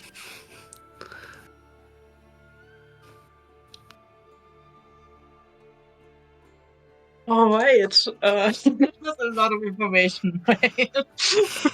Well, you didn't stop me, so I just kept going. No. I was taking notes. I have like one entire page of notes now, which is very nice. Okay. Jesus. I think I will just close the book. A lot to think about. A whole lot to think about. You can see the rat has come up to your shoulder and is kind of like poking its nose into your cheek, like, "Hey, are you good?" This rat is gonna have so much work. My rat is the best rat alive. I pet it kind of absentmindedly before I put the book away in one of my bookshelves that are like lining the walls that are just filled with school books. This rat getting bait. No. Sadly, no. Damn. And I think then I just like sit on my bed and just wait for Flora because there's not much else I can or want to do in the morning. Yeah. Star Wars wipe. Flora, can you give me a survival check? Yes, I can. Just give me a second to find that. If you roll a natural 1, your character dies permanently. You're very bad at Oh, survival. then I died like 2 times already. Only 2 times. That's fine. 24. For today. 24. You spend the better part of half an hour tracking that little boy, and you find him. You see the tiniest little child up on a tree. He reminds you kind of a cat with his big eyes and his little paws. You don't really get a lot of look on him. It doesn't take you. It's not a lot of effort to just kind of climb up in the tree and kind of coax him to join you. And you carry him and you place him in front of his mother.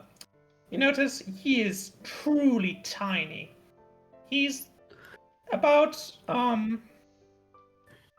40 centimeters tall, which I think is one. Help me out here. Oof, 1'3", that's and he's just tiny. He takes a lot after his mother. He's got the same like kind of very smirky face, but he has the nose and eyes of his father. Like instead of the bright brass color that his mom has, he has kind of the deep hazel greenish eyes of his father. And he's very shy. He doesn't really talk much, though he does look at you wide-eyed. He's like very impressed by you. And says Roberto, Very well. Seeing as this woman rescued you, would you like at least do the favour of introducing yourself? Owen. and he looks at you and mumbles to himself. Now, what was that? Thank you, miss. I'm sorry, Dad. That's right. There's none like you. And with that, the boy just kind of runs behind Roberto to hide behind him. You can see at some point he actually starts climbing up his shoulders, and then he's sitting on them now. You watch all of this as you can see Sophia is slowly getting really impatient for breakfast. This entire quest took way too long, and you get the idea that she doesn't like waiting for things. Flora kind of just has like a little like small smile, and it says like, he kind of reminds me of when I was younger. No kidding. Well, I'm sure he'll grow up to be a very decent lad then. I just hope we don't have to defend him in court. And he looks at you very serious before turning his face to a more joking smile. And he keeps going. So you have breakfast. It's very quaint. It's a very big table. You assume it was meant to be to house like up to 12 people, but it's just the 4 of you. So the dad sits across from you. You can see he's very interested in you, even though every time you look at him, he looks down. You can see he needs several booster seats just because he's so tiny. Aww. Give me a history check, please. A History or check. nature, actually. History or nature. Nature would be far better. I am perfect. far better at nature.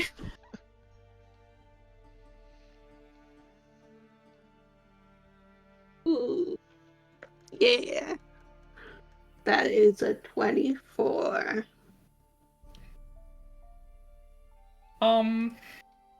It's something that you notice immediately, though you wouldn't know to ask. You wouldn't think to ask it anyway. It seems kind of private. You realize that Sophia is very obviously a dwarf. Roberto is very obviously a human. And you're pretty sure they didn't adopt this child, which can mean only one thing. He's one of the elusive half-dwarves. Half-dwarves are extremely rare because most of them, unfortunately, end up as, well, they end up not existing. I don't want to get into too much detail.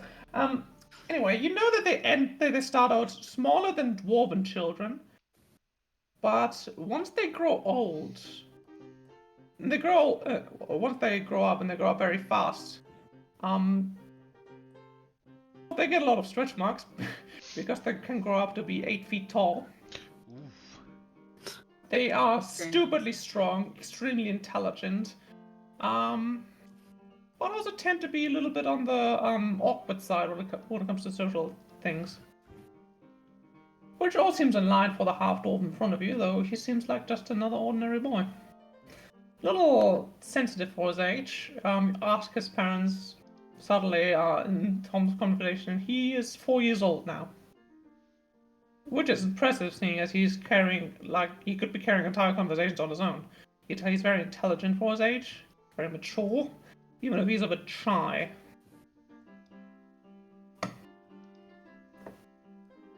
So, do you want to finish your breakfast? Do you have any more questions for Mama and Papa? No. If that's the case, you carry on. You bid goodbye, and Roberto and you go up to the university. You meet a couple of guards on the way. They kind of scowl at you, but Roberto waves them away, and they have no choice but to leave. And so you end up. Oh wait, I can actually replace you with a new icon. Since I made it, I went through the trouble of making it. Oh, there you are. Beautiful. And small. If it lets me expand you, but yeah. You come across the university grounds. It's pretty standard. Roberto is with you. He just kind of points the way to the dormitories. You pass some students. A lot of them just look sleepy. They're probably not used to being up that early. Some of them are doing exercise. Some of them are doing spell practice out in the park. You see this one very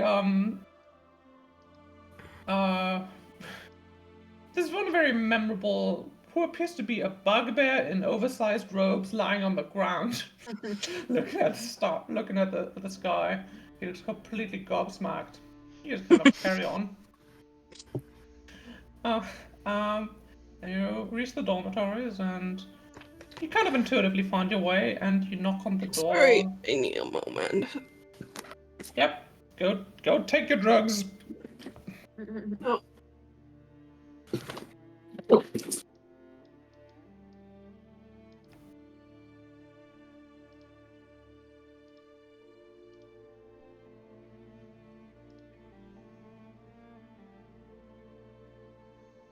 Oh.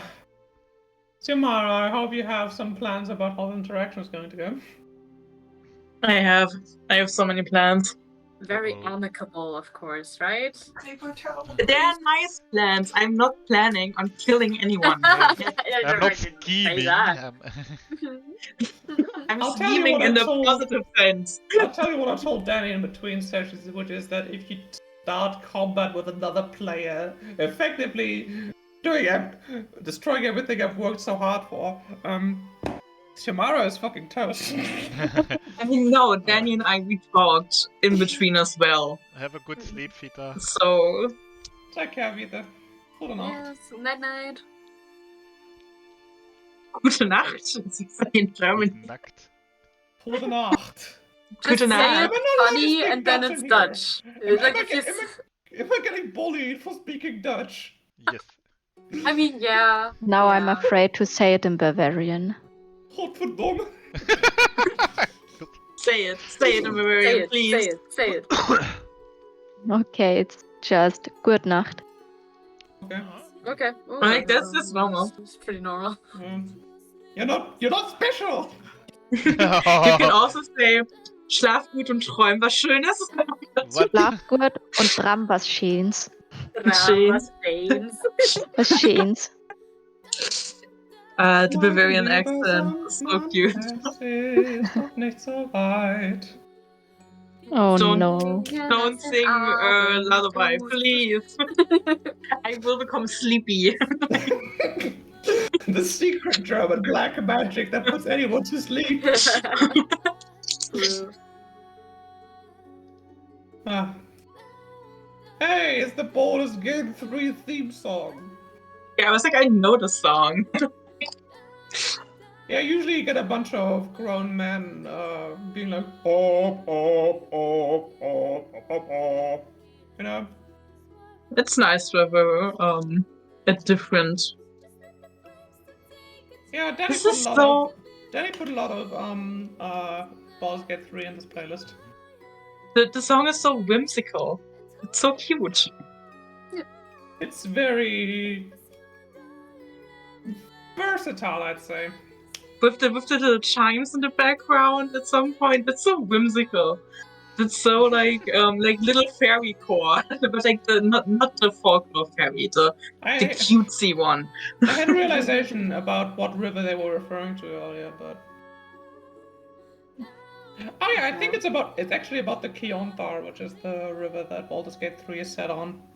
Oh, But that's I pretty think it's cool. also about the river of blood that you'll be swimming through. Makes sense. Maybe. In the You know what traditional I Baldur's think? Gate games, this game has a lot of murder in it. No. Yeah. Oh, really? No way. Like No more than way. regular more than regular Dungeons and Dragons, obviously. Regular is a state of mind. It's true. It's true. It's like Billy Joel saying, "All carried along in the river of dreams, in the middle of the night." I mean, if it weren't copyrighted, I would totally request Raphael's final act, but we can't. I think we would get striked so hard. I mean, there's way to have the songs appear without them being in the VOD. That's no problem. The problem is we would have to reserve it for a very special fight. Ooh. We will kill Mephistopheles. No, I like her. She's She's- mommy. She's a MILF. She's literally just a self-insert. I'm sorry to tell all of Yeah. you. Mommy. Do not worry, do I not just want to be worry. like, hey, what if I was Lady of Hellfire, Archduchess of Cania, Archdevil Mephistopheles? I think that'd be fun.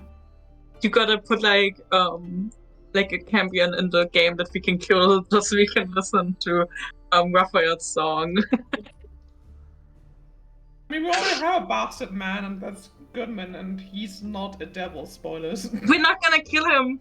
He is my imaginary wife. I mean, I have some very specific plans for the NPCs that are introduced. Don't kill him.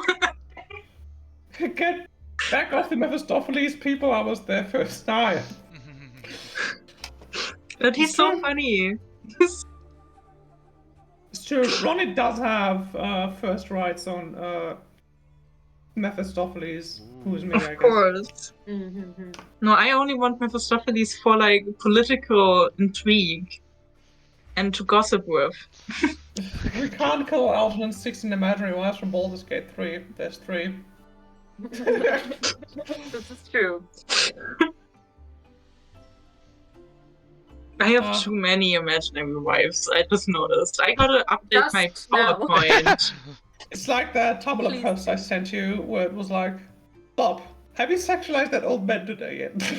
Oh, I sexualize an old man every second of my life. Baldur's Gate 3 wife of Calix Algernon. True. That's the This is subtitle. this is the only thing I do with my life. Yeah, Hey. Juno's really calling you out at the moment. I don't see the chat because I don't have, I ignore I ignore everything that we're live at all times of the day too. So I do not know what anyone's writing. You have to read it out to me so I can react. Yeah, those were all Juno. Roland, Raphael, and Roland. Wait, you got Roland twice. No, and Nice. Gale. Yeah, like Juno, you missed Gale. How could Funny, you miss Oh, Gale? wipe the street. Juno had to physically hold me back to not romance Gale again. Gale. Gale. It's Gale. I think we Just lost like- track of D&D Just like- again. Yeah, I just noticed, I need to get up at 4 a.m. again, so... Oh no. There's Oh, no no, way I'm getting Why? enough sleep, so... Yeah, why? What the Because fuck? I work night shift, what do you want from me? Aw. I want you to take care of yourself. Bestie, don't do this to us. To Amiga. yourself. I want Amiga. myself to have a job. Amiga. Sorry about that. Hopefully you Absolutely no didn't hear Oh, that. do not worry at all. I understand you weren't actually going to take medicine? No, I was sick. Oh. Ah, Hmm. Yeah, hopefully you didn't hear that. Nope, didn't hear anything. a little bit, just a little bit, but let's not belabor the point. Yeah. You knock on Xiomara's door. Xiomara, you hear the knocking. I hear the knocking. I The get rat up from hears my bed. Trigger. Yeah, I pet my little rat and I go, do not worry. I know who this is. I hope I know who this is. And I just open the door and you see me in all of my morning glory. I did have a coffee yet, but I have a little rat on my shoulder who's just looking at you very intently. Flora, you leave Roberto behind. He's just kind of waiting at the end of the hallway.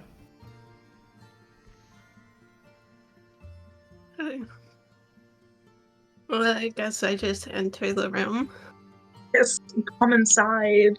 I close the door behind you, and I think different of it and do not use the alarm spell on my door because I do not want to be interrupted. But I don't do it in the end. And I just look at you for a second, like gathering my thoughts, like how do I even start this conversation? Before they start. I'm going kind of like, do I notice the rat? You notice that, yes. I'm gonna have Flora kind of glare at the rat and be like, I'm not too sure about having a rat here. I wouldn't want any outsiders overhearing this conversation. The rat looks kind of offended at this. I shield my rat with my hand. I'm like, do not worry, this is but I call him Rat because I haven't yet a name Rattington. for this little guy. Red Stallion. Do not worry, That's my he's my familiar. He wouldn't tell anyone else, but I doubt he could even. And if he probably already knows so much. But if it would assure you, I can send him away. That would bring me some comfort. Okay. I do magic, wave my hand a little bit, and the rat vanishes, leaving me without my therapy animal. But I can stand through this. Ratfire. My poor rat.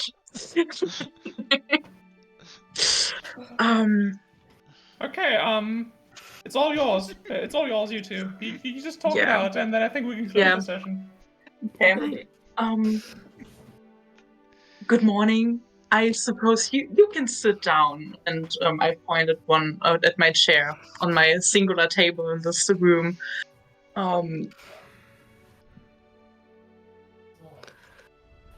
I take the seat and I decide to continue the conversation. I'm guessing you want to hear about what happened on the night I saw your father, the night that I was accused of murder. Yes. You see them tense up for a second because they didn't know that you already knew. Yes, as you just said, imagine my shock, my utter horror when I come back from the sewers, who I have embarrassingly falling into, and I must hear that my own father has died, has apparently been killed by someone in my party from my companions, where I just fought so not heroically, but so well with and I had to hear it from someone who was stoned, which was so much worse than anything else that could have happened to me, I believe. And I am pacing back and forth through the room, and with every turn I look at you for a second, then I look back again. But I am not mad, as one would say. I need to ask you something, and I expect utter honesty from you, because I will also give you complete honesty. But I need us to only about the death of my father. Sorry, it's just out of character for once. It's just funny that Sandy, the pathological liar, says to Flora, the person who cannot lie physically, I expect nothing but honesty from you, and I will promise you nothing else. Mm. They're doing what they think is right. And I cannot come to a stop in front of you. Did you kill my own father?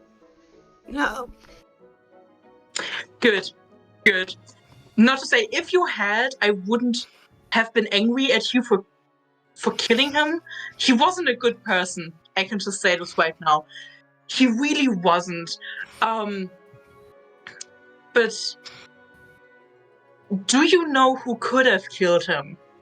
I actually saw. You saw.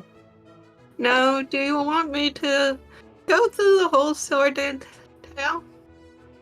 Yeah, tell me everything you know. Okay. Please. So, your father was helping me to find someone very important to me. So, as you can tell, no motive to kill him because then I wouldn't have that help finding that very important person. So, after the trial, that was for uh, for the guard, and that I forget who was the trial for. Archbishop. The The Archbishop. commander of the guard and the Archbishop. For the commander of the guard and Archbishop, because Javier wasn't there, I decided to go check up on him. And when I arrived there, Goodman was there.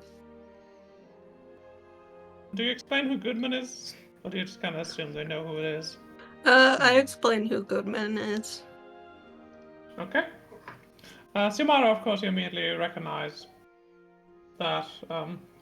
I don't know whether you pretend to be ignorant about Goodman and who he is, or if you immediately go like, "Oh, that fucker." I just nod. I think I will let Flora explain first before I say anything. And, well, your father had made some deal with Finger Eater, and Goodman had to come to collect and do a checkup. And he was very inquisitive of me. And when I was defensive, he did not like that. And he threw a dagger at your father and said to me, "Well, look what you've done. You've committed murder." And I tried to stabilize Javier. Asked him if there was anything I could do for him. Like any last wishes, if there was anything I could do to ease his pain. I was even willing to kill him if it would ease his pain. But I tried to stabilize him as best as I could. Seems it wasn't enough, but he told me that Finger Eater always brings back his minions. So it seems while he's dead, I put in quotation marks, finger quotation marks, he might be back, but not with the same personality as he once was. And he told me to take a book to Vico, which I did. And then I stayed at Vico's for the rest of the evening. That's Okay. Thank you for telling me. First of all, surprisingly, I believe you all of this. Because this is so